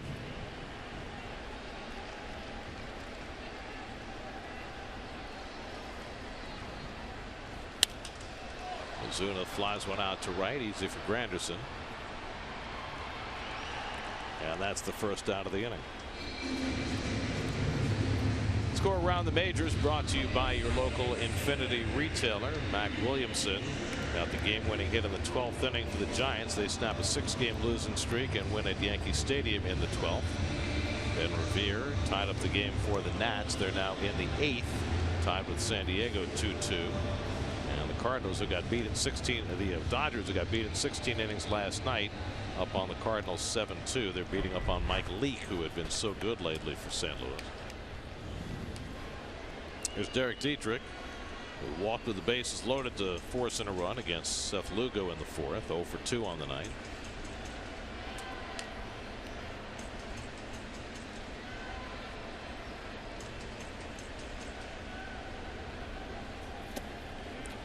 And Dietrich with the swinging strike. Everywhere Antonio Bastardo has gone in his major league career, Philadelphia, Pittsburgh, here with the Mets, his pitching coaches, his managers have implored him to work faster. And he has told them all the same thing, that he just can't do it. Right.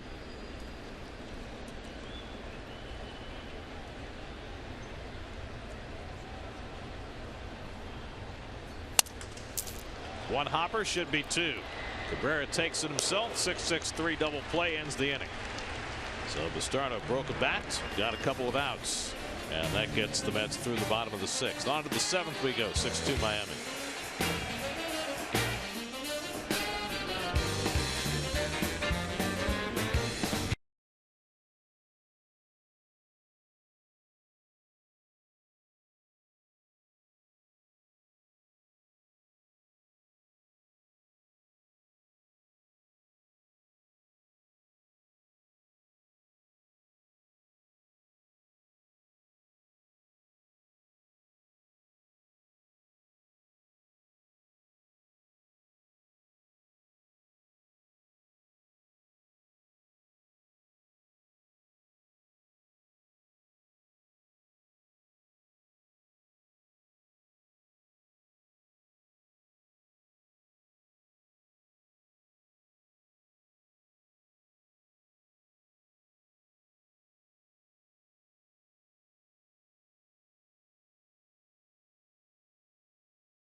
Mets had a brief 2-1 lead in the third, but the Marlins scoring in 4 straight innings, building a 6-2 lead with their ace Jose Fernandez on the mound. Not at his sharpest, but he's got a 4-run lead, trying to go to 26-1 all time at Marlins Park. That's 26-1, y'all. And more importantly, 12-4 on the season. Another step closer to winning 20. You like that, huh? I did. Here's Jose Reyes, who's 0 for 3. He's had a really bad night at the plate. And he takes outside from Hernandez, 1-0. Jose had a terrific night at the plate last night. Third baseman Prado in on the grass against him, and Jose takes it down 2-0. Granderson and Cespedes to follow as the Mets look to rally here in the late innings. No action in the Marlins bullpen with Fernandez about to throw his 95th pitch of the night. There's a strike. He threw 104 in his last start, was taken out with 1 out in the 7th. Of course, that game he struck out 14 batters. Tonight he's struck out only 6. And gets the breaking ball in for a strike. 2-2.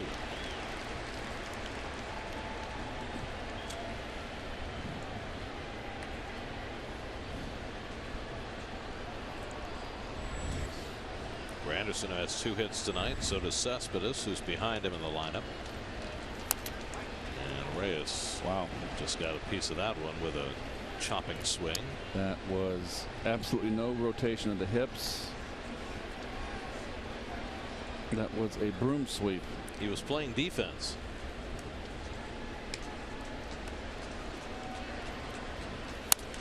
And now he breaks that bat, and he'll have to go back for a new one.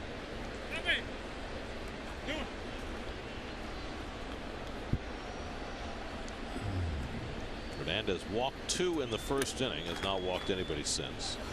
He's given up 2 runs and 7 hits. In his last start, the 14 strikeout game in Philadelphia, he reached 500 strikeouts in his career, and he got there in his 400th inning, which is the fastest any pitcher has ever gotten to 500 strikeouts ever. And the strikeouts are more prevalent in the game now than they've ever been, but that's still quite an accomplishment. Yes.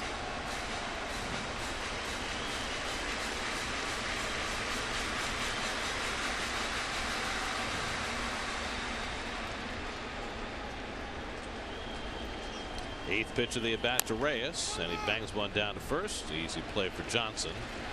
1 away.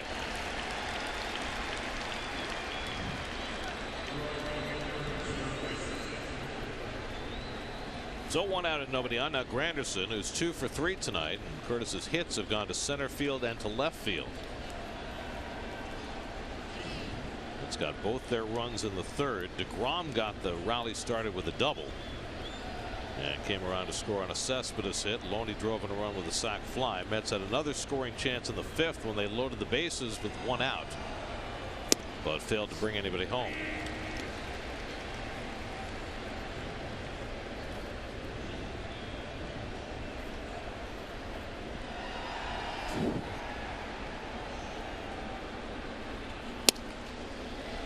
Strikeouts 0-2.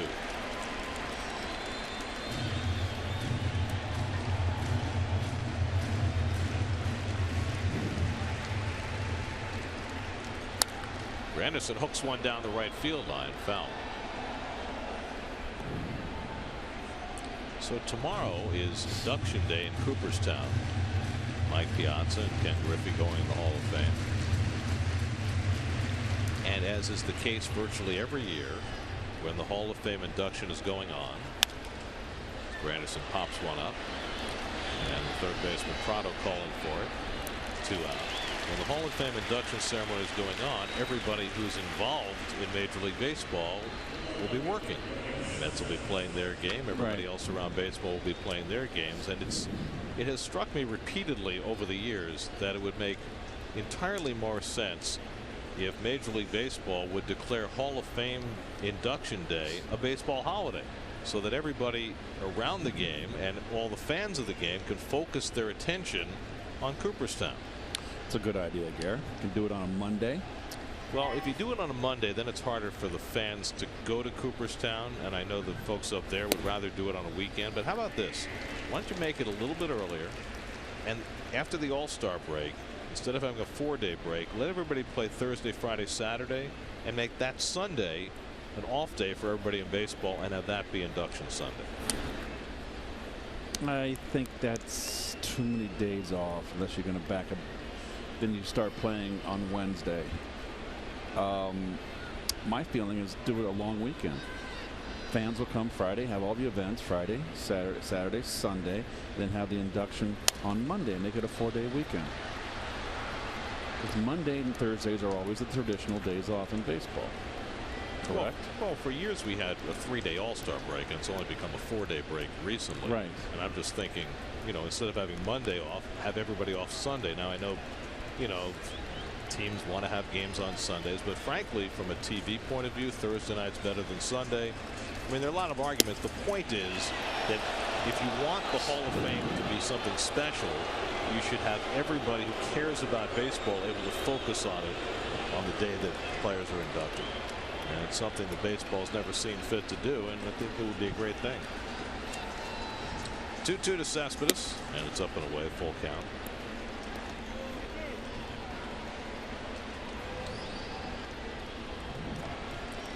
It's Jose Fernandez's mom, Maritza, who he rescued when they came to this country on a less than seaworthy ship. And strikes out Cespedes to end the inning. 7 strikeouts for Fernandez. Stretch time, 6-2 Marlins.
Jose Fernandez's work seems to be done for the night at 110 pitches, and he ends it with a flourish, striking out Cespedes on a high fastball.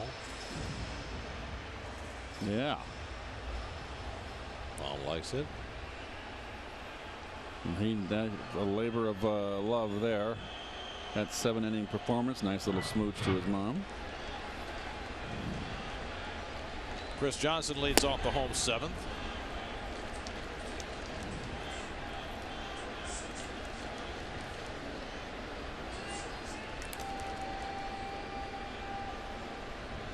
Johnson's 0 for 3 tonight. Struck out, grounded out, flied out.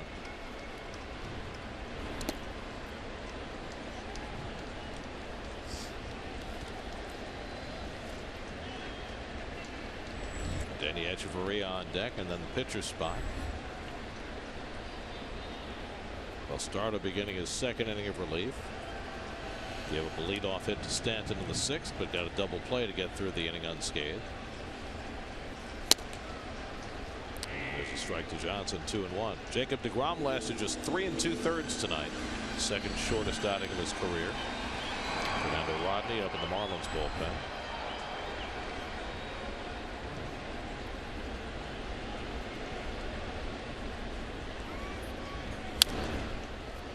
Two to Johnson.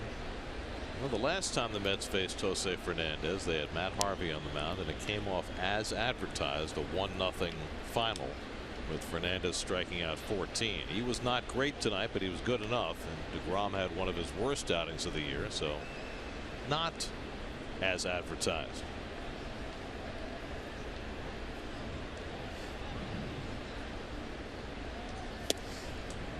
Full count to Johnson, 3-2.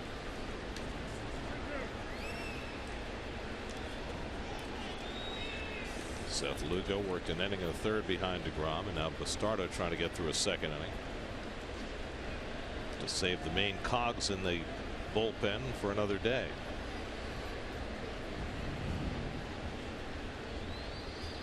But he walked Johnson to start the inning. Second straight inning he's allowed the leadoff man on. That's Health Report brought to you by Affinity Health Plan, serving the needs of New Yorkers for over 30 years. Zach Wheeler still in limbo. As we're hoping by this time they would have him back in the rotation, but he is still not on the verge of a rehab assignment. And once he starts rehab, that's probably another 30 days. So probably looking at sometime around the 1st of September for Wheeler at best. Here's Danny Echeverria, a single and a double tonight. He scored 2 runs. Lucas Duda was also in the clubhouse before the game tonight. Of course, he's had a fractured back that's kept him out for 2 months. There's Lucas.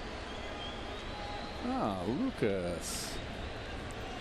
And he is also still far from any kind of date to be put on his return. Again, if the Mets get him back late August, early September, that would be a best case scenario. Right now he's taking some ground balls. He's not taking swings. He's just tracking pitches.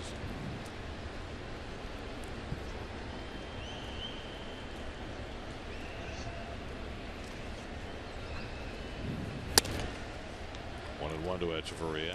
Hey, it's the best way to start your weekday. Join Suki, Scott, and the Pix 11 News team with breaking news as it happens. Linda Church has your forecast. 6 to 9 on the Pix 11 Morning News, bringing you the heart of the story. Miguel Rojas is out on deck to pinch hit. We have the pitcher spot due up next.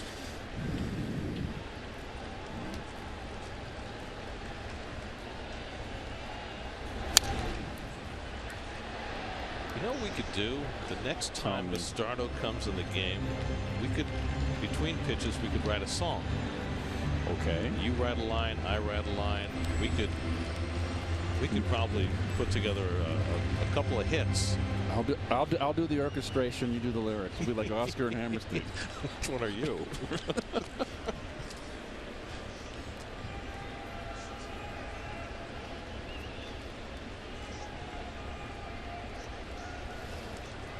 I should correct that. Rogers and Hammerstein, right? Richard Rogers and Oscar Hammerstein. Correct. Which was Lerner and Lowe. Well, Rogers worked with Hart before he worked with Hammerstein. Right. They collaborated on South Pacific. Hammerstein, Rogers and Hammerstein, or Stein, whatever you want to say. Steen, right? Steen. Don't tell Gene Wilder that. Frankenstein? Frankenstein.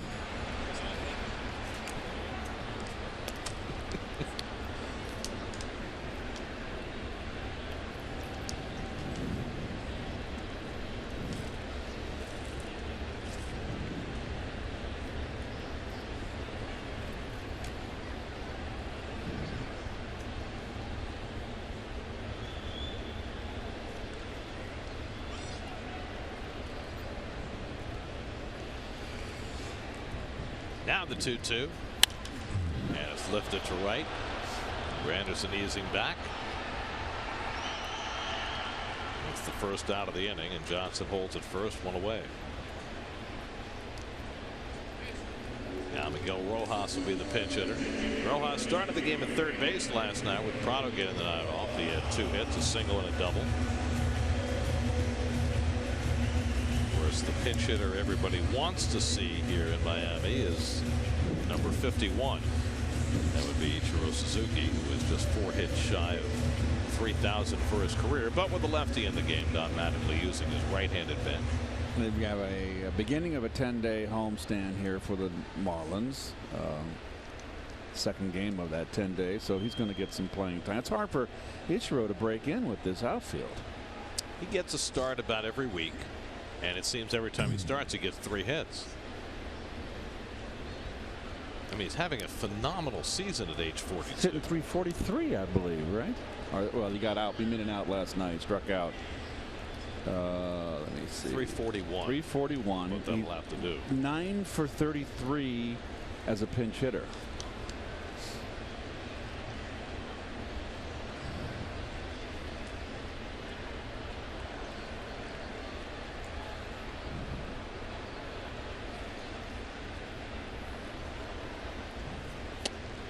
And Rojas takes a strike. So what you're saying is there's a 10-day homestand, and you think the Marlins will try and stretch out the Suzuki 3,000 watch as far as they can? I think they would like to have him do it here, absolutely. But not in the first couple of days of the homestand. Well, I understand, yes. But, best laid plans of mice and men. Right, if you wait too long. Right. I just don't see how you can start him, that much with that outfield here. This is really one of the finer young outfields in the National League the Marlins have. Oh, and they've all had big games today. Yelich, Stanton, Ozuna. Been a big part of this Marlins 6-2 lead. Especially Stanton, who has his first 4-hit game in 4 years.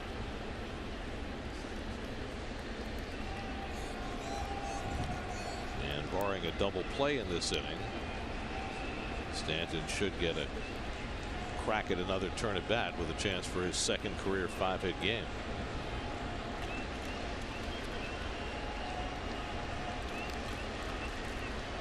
Johnson at first and 1 out, 1-1 to Rojas. There goes the runner, and it's fouled away. Johnson was taking off. Straight steal attempt. A guy who never steals a base.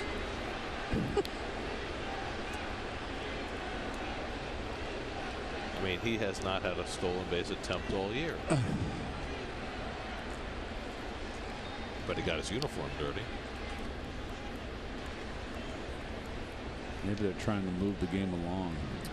It's not helping. Nothing slows down the game like speed.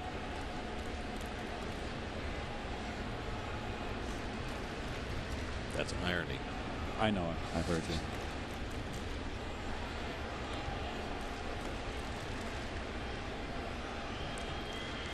One-two from Bastardo, and Rojas hits one toward the middle with a dime, and Walker bobbles it, and everybody's safe. Boy, this has been a rough stretch for Neil Walker. He's not hitting, and that's the second time this week that he's had a play behind second base that he's been unable to handle.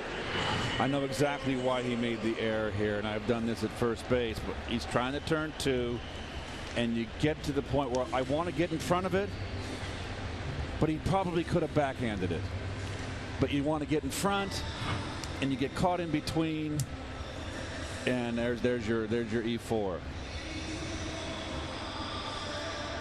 So the Marlins have 2 on with 1 out, and JT Realmuto coming up. Did they score that a hit? No way. Are you kidding? I'm not. Come on. I'm not. Confound it. Yes, they scored it a hit. I'm not scoring it a hit. Come on. You're kidding, right? I'm not scoring it a hit.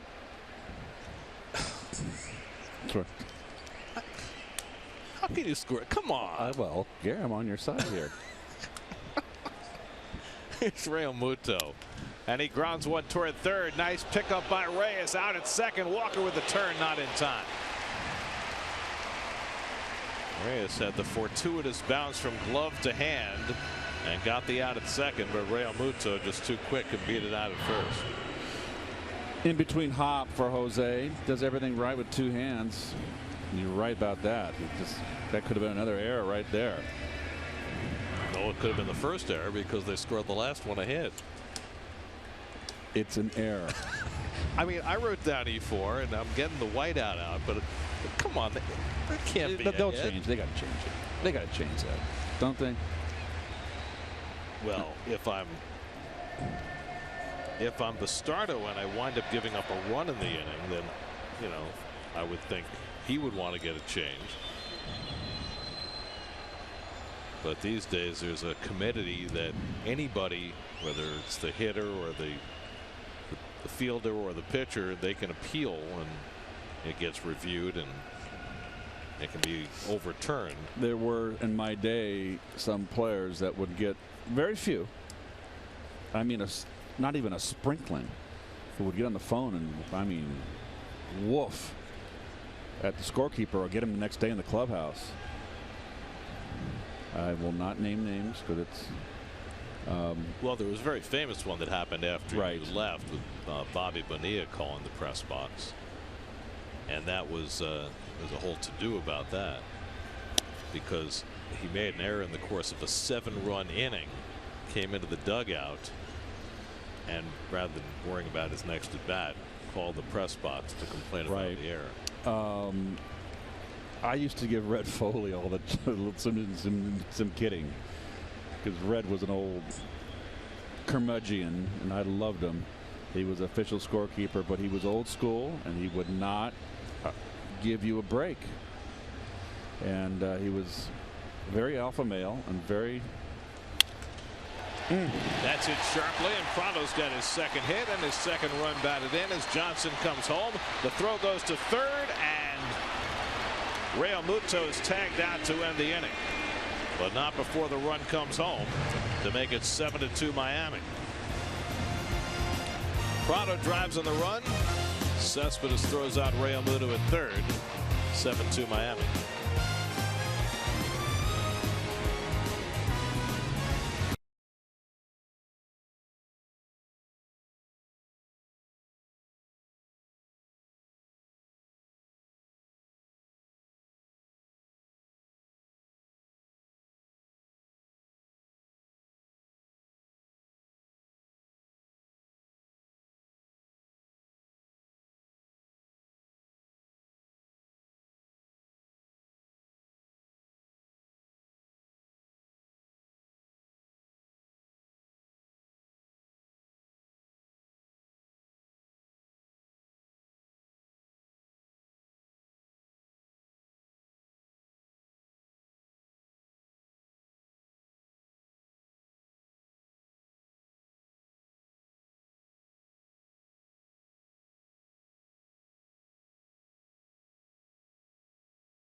But they had 2 titles to their credit within 10 years. First one in 1997 under Jim Leland. Edgar Renteria with the game-winning hit. Second one in 2003. Jack McKeon went to Josh Beckett on 3 days rest. That worked out okay. In Yankee Stadium. Trader Jack, who took over the team mid-season that year from Jeff Torborg, got them their second title. And each time they won a title in 97 and in 03, the team was broken up the following season. Right. It has been a. That was when Huizenga was the owner? The first one was. Yes. And it's been a very strange history for this franchise. I mean, they're only in their 24th season, but they've got those 2 World Series titles to hang their hat on, and they've had build-ups and teardowns frequently during their history. Miguel Rojas stays in and plays second base. Fernando Rodney will pitch the 8th inning. Well, Rodney threw last night, of course, gave up the blast to Loney. Loney's 5th home run. That was in the 9th inning, top of the 9th, a 2-run shot. So Jose Fernandez threw 7 innings, allowed 2 runs, 7 hits, 2 walks, 7 strikeouts. And now Rodney will face Loney again, this time with the Marlins up 5. Loney a walk, a sacrifice fly, and then in the 5th inning with the Mets down 5-2, he came up with the bases loaded and a shallow fly ball. Now with the bases empty, he skims a base hit through the middle, and the Mets have a leadoff base runner in the 8th. So Rodney able to keep Loney in the ballpark tonight, but Loney has a hit nonetheless. And now Asdrubal Cabrera, who is 0 for 3 tonight, including a couple of inning-ending outs with runners in scoring position in the 1st and again in the 5th to stretch his streak to 0 for 31 with runners in scoring position, bearing down on the Mets club record in that category, which belongs to Greg Jeffries at 0 for 37.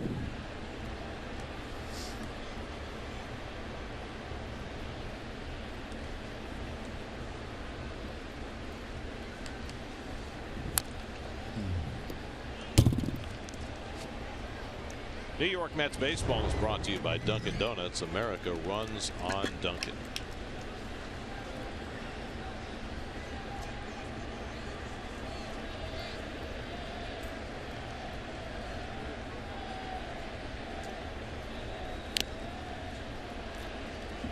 Cabrera fouls off the changeup, and it's 0-2. 39-year-old Fernando Rodney, picked up from the Padres earlier this season to be the 8th inning man in front of A.J. Ramos, who's had a terrific year as the closer for the Marlins. Rodney was great in San Diego, not so great since joining Miami, and especially against the Mets. He strikes out Cabrera with a changeup, and a very rough day at the plate comes to an end for Cabrera. First out in the 8th.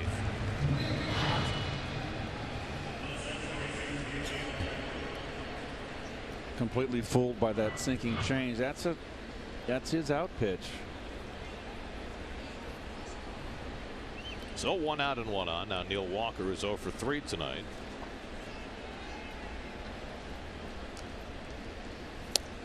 And a first pitch changeup, 0-1. Interesting that Rodney, after throwing 28 pitches last night in the 9th inning in a close game, is used in a 5-run game. You would think that Don would have given him the 5-run lead. What, day game tomorrow? I mean, he's not going to be able to pitch tomorrow.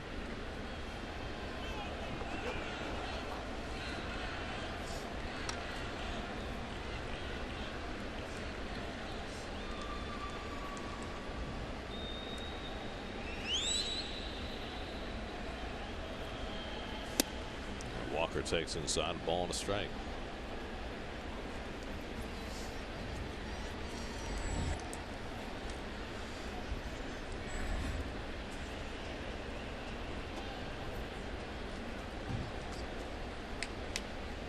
Loney at first and 1 out. Travis d'Arnaud on deck, and Walker lays off the changeup, 2-1. Fernando Rodney with his 7th different major league team.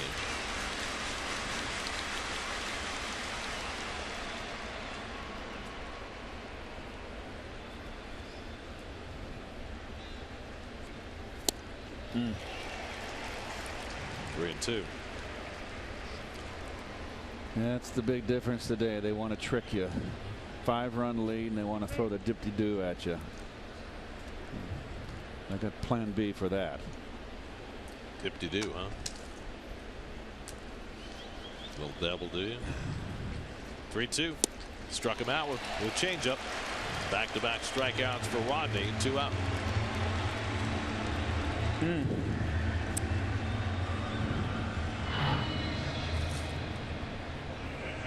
It's a good changeup, and that's a great spot right there. So 2 out. Loney's still at first, and now Travis d'Arnaud, who's 0 for 3 tonight.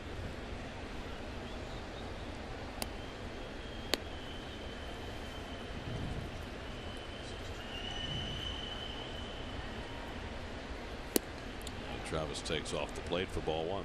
Well, this is where Rodney got hurt last night. 2 out home run he gave up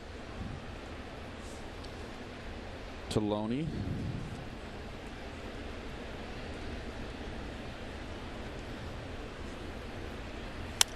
And Travis lines one into right field for a base hit. Loney pulls in at second. And so the Mets have a couple of men on, and Michael Conforto coming up. Get to Citi Field for Family Sunday, July 31st. The Mets play the Rockies, all part of Piazza Weekend. The first 15,000 fans in attendance will receive a Mike Piazza bobblehead courtesy of Citi. After the game, all kids 12 and under can run the bases in the Mr. Met Dash presented by Northwell Health. For tickets, visit Mets.com/Piazza. Here's Conforto, who had a base hit as a pinch hitter in the 6th, then stayed in the game in center field for the first time in his professional career. He's yet to have a chance out there. And Rodney gets the changeup in for a strike. The Mets down in the game. Terry Collins figuring, why not? Opportune time to get Conforto out there in center field. Let him feel comfortable. He's been taking a couple of days of fly balls out there.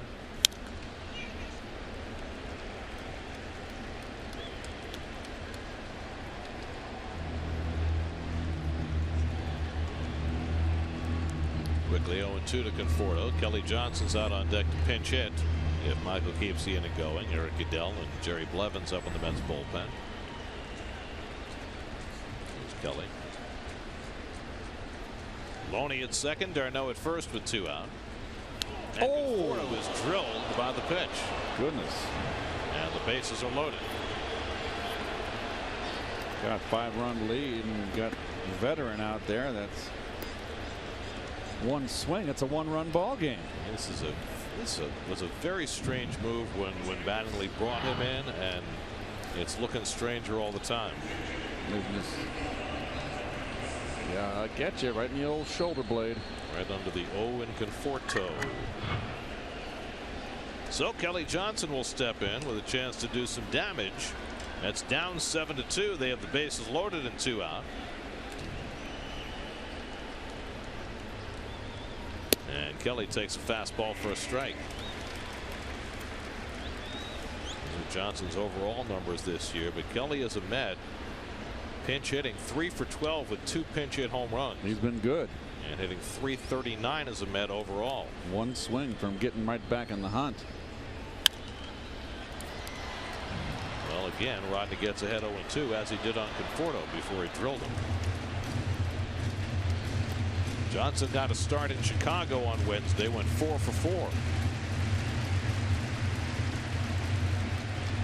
That's left the bases loaded in the 5th inning, trying to avoid doing it again here in the 8th. Loney, d'Arnaud, and Conforto the base runners.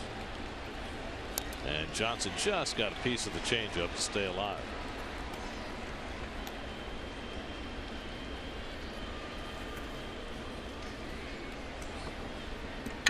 Kelly's 1 for 6 in his career against Fernando Rodney.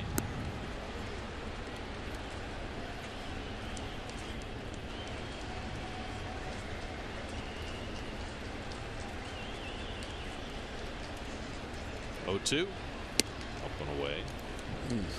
He's a human rain delay too. Well, it takes Rodney. him a while just to get his hat pointed in the right direction. The more and more relief pitchers, I don't know, just take their time. You need the guy with the cane, the hook, pull him off the stage. 1-2, and that's drilled to right field, but right at Stanton, who reaches down and makes the catch. That ball knuckled on him at the last moment, but Stanton able to grab it, and the Mets leave him loaded in the top of the 8th.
is the Bobblehead Museum.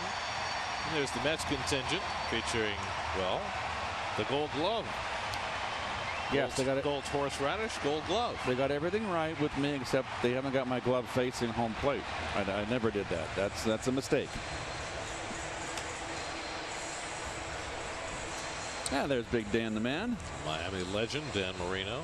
Dan was quite a baseball player, evidently, as well as a Hall of Fame core QB for the Dolphins, the Fish.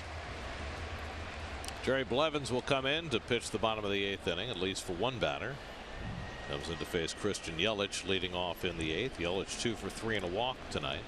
Blevins working for the first time since Tuesday night in Chicago, and he gets the fastball in for a strike. Yelich, then Stanton and Ozuna, so Eric Goodell, who was on call in the bullpen, might well be in after this batter.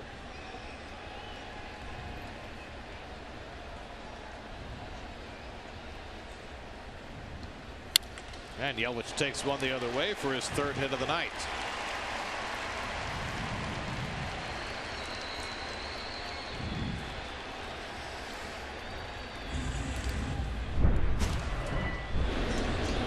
Don't throw it. Play of the game brought to you by Memorial Sloan Kettering Cancer Center, and it was not a play, it was a bomb. That was Stanton-esque.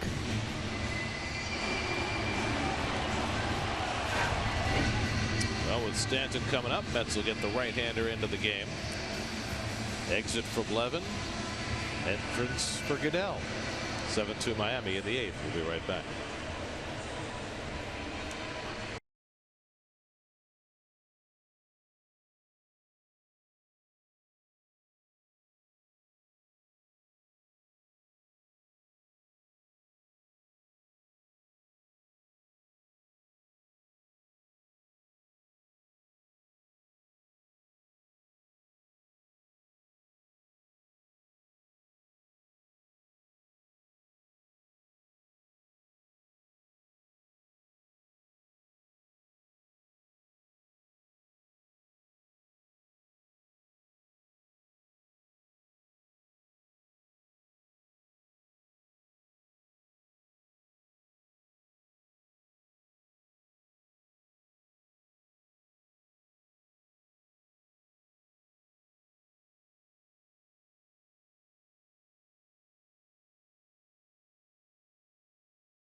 Eric Goodell in to face Giancarlo Stanton, who is bidding for his 2nd career 5-hit game. He's 4 for 4, including a 2-run homer tonight. He's driven in 3.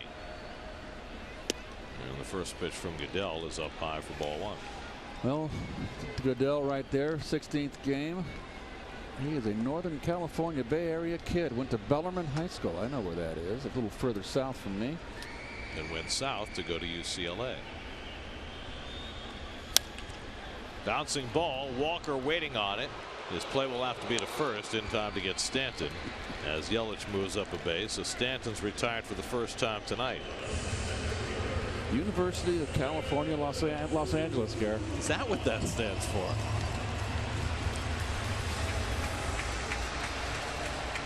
There's Marcell Ozuna, and the crowd begins to stir because the pitcher spot is due up next, and Ichiro Suzuki is out on deck. And nothing gets Marlins fans more excited right now than the sight of Ichiro getting ready to hit. Just 4 hits shy of 3,000 for his career. Ozuna's 1 for 3 and a walk tonight, doubled back in the 3rd inning. And he lifts one into shallow left center. Conforto may have his first chance. He does. And he handles it flawlessly. So his first put out as a center fielder in professional baseball. And now here's Ichiro.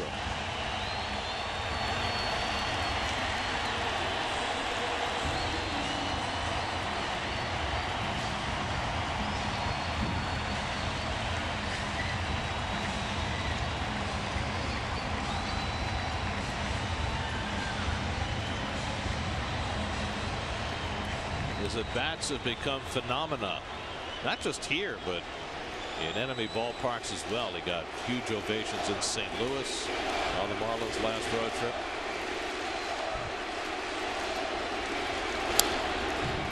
And they've taken to chanting his name in his home ballpark. Trying to become the 30th player in history with 3,000 hits.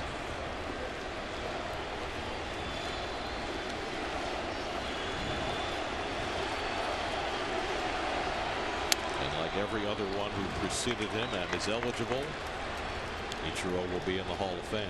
Yes. 10 straight years of 200 or more hits. That's how he was able to get this close to 3,000, despite the fact he didn't play a game in the majors till he was 27.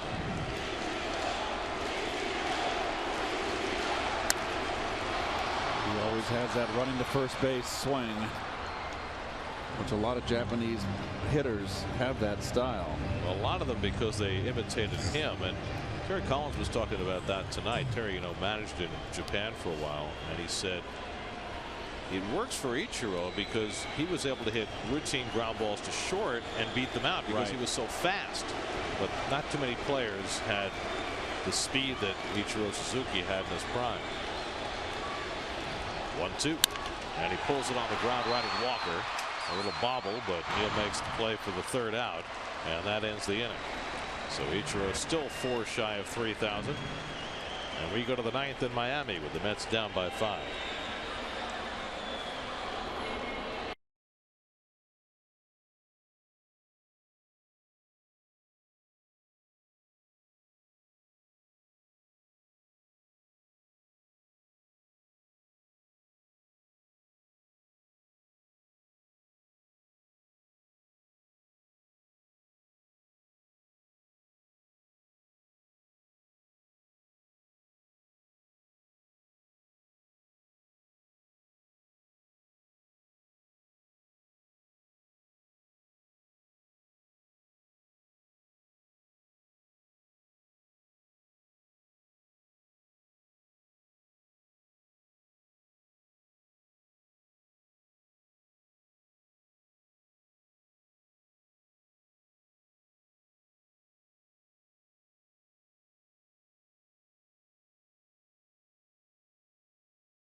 Performance event. Nats just beat the Padres 3-2 on Steven Drew's RBI double in the bottom of the 9th. The Brewers beat the Cubs. 2 home runs for Kirk Neuenhuis, who drove in 4 tonight for Milwaukee. Pirates won earlier. A couple of RBIs for Gregory Polanco.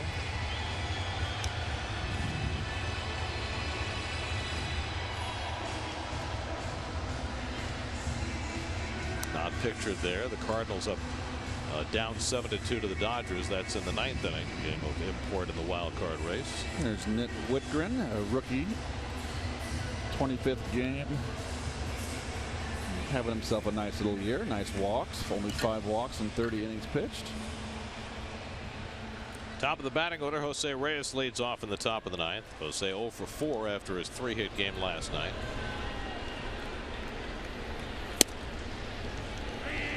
Whitgren could put on the finishing touches. Jose Fernandez would have his 12th win of the year, and he'd be 26-1 in his career at Marlins Park. It was not his most dominant night, but he was certainly good enough. Final game of the series tomorrow afternoon. Steven Matz will pitch for the Mets. Jose Urena goes for the Marlins. We'll be right back on Pix 11 tomorrow starting at 1 o'clock.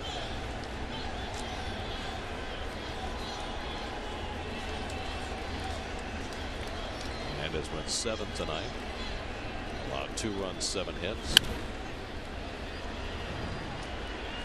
It was a very rough night for Jacob deGrom, who had the second shortest outing of his career. Went 3 2/3, allowed 5 runs and 10 hits. Mets have twice left the bases loaded in the game. They've left 10 runners all told.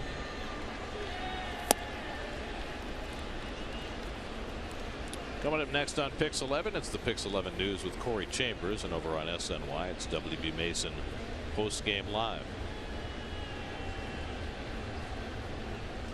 Granderson on deck, then Cespedes in the 9th. And Reyes pulls one through the hole, a base hit.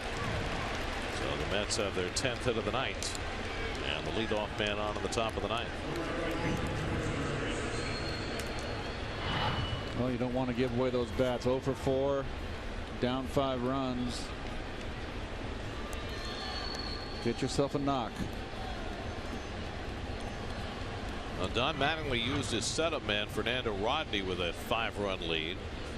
He'll have A.J. Ramos ready to go if this game gets a little bit closer here in the 9th. Here's Granderson, who's 2 for 4 tonight, and takes a fastball strike from Whitgren. Nick Whitgren, who was Kevin Plawecki's battery mate at Purdue. Small world. They got to come from somewhere here.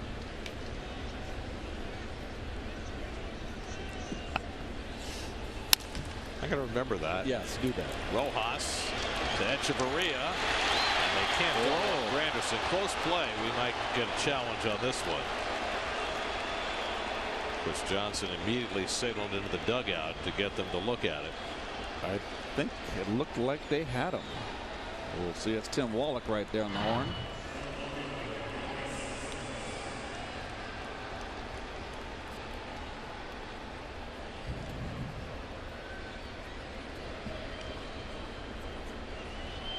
No? What do you think? I don't think they're going to overturn it. I don't think so. Ball almost went through Chris Johnson's first baseman's mitt, by the way. Got to tighten the laces on that glove. And the Marlins are not going to challenge. So it's a 4-6 fielder's choice erasing Reyes. Granderson on with 1 out. And Cespedes coming up.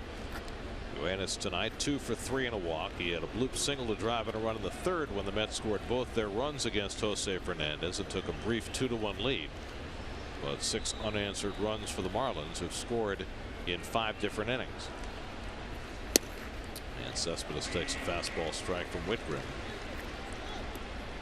James Loney waits on deck. Mets 2 runs, 10 hits. The Marlins 7 runs and 16 hits.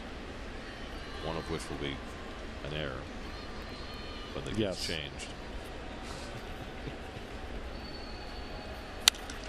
Cespedes drives one deep toward the right field corner, headed toward the wall, and it is a foul ball. Right down near the foul pole, disappeared from our view. And the first base umpire, Toby Bassner, ruled foul ball.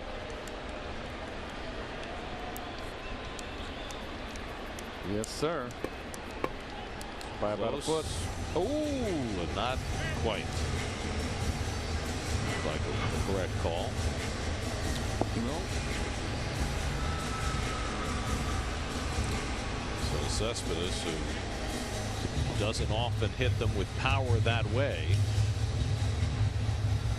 almost had himself an extra base hit.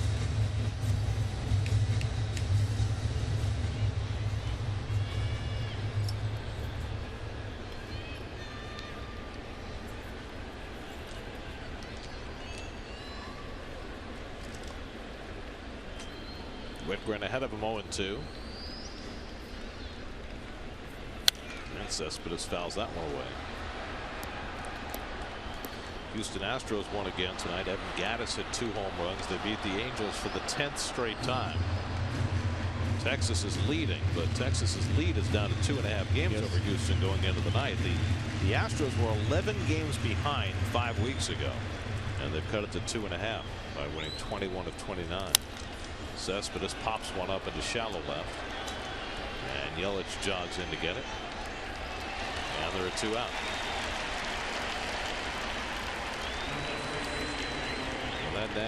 That American League West, Seattle played well early. Texas went on a rampage, but they have been stumbling. They've lost 4 straight, and Houston's coming in quickly. Texas up 7-2 in Kansas City as they play the bottom of the ninth.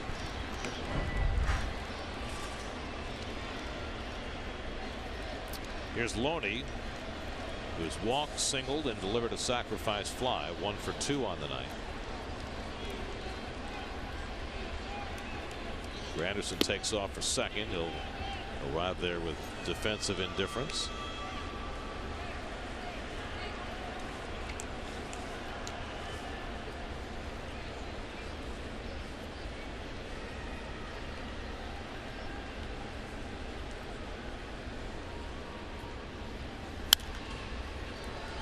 Loney.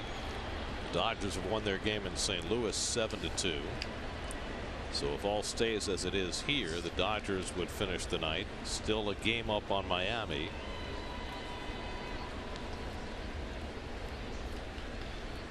Cardinals would fall a game behind the Marlins, and the Mets a game and a half.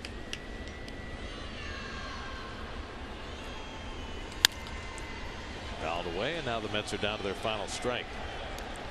Meanwhile, with the Nats winning, the Mets, who picked up a game last night, would fall to 6 behind.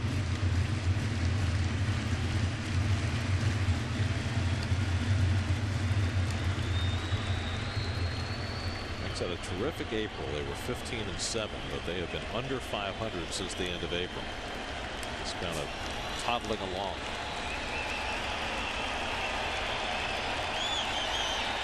One-two coming, and Loney taps it slowly. Prado bare hands and throws him out to end the game. Jose Fernandez good enough tonight to improve to 26-1 in his career at home. Jacob deGrom had a very rough night. Giancarlo Stanton 4 hits, including a home run, and the Marlins even up the series at a game apiece, winning tonight 7-2. Well, it was a game that you thought was going to be a possibility of being a 1-0, 2-1 game, and it was not that. deGrom and Fernandez struggled. Fernandez was able to pull out of it more. 7 innings, 2 runs. He runs his record to 12-4, 9-1 here at Marlins Park. So the Mets have a rubber match tomorrow, Garrett. Well, Martin Prado had enough time here because Loney is not very fast, and he was able to make that play. Still not an easy play.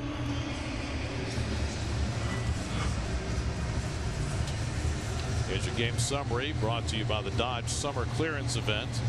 Jacob deGrom's ERA, which started the night 4th in the league, went up to 2.73. He went just 3 2/3 tonight, gave up 5 runs and 10 hits, second shortest outing of his major league career. And the Marlins got plenty of Giancarlo Stanton tonight. 4 for 5, a homer, and 3 RBIs for the big guy, as the Marlins win it 7-2, setting up a rubber game of the series tomorrow afternoon. Marlins win at 7-2. We'll be back to Miami in just a moment.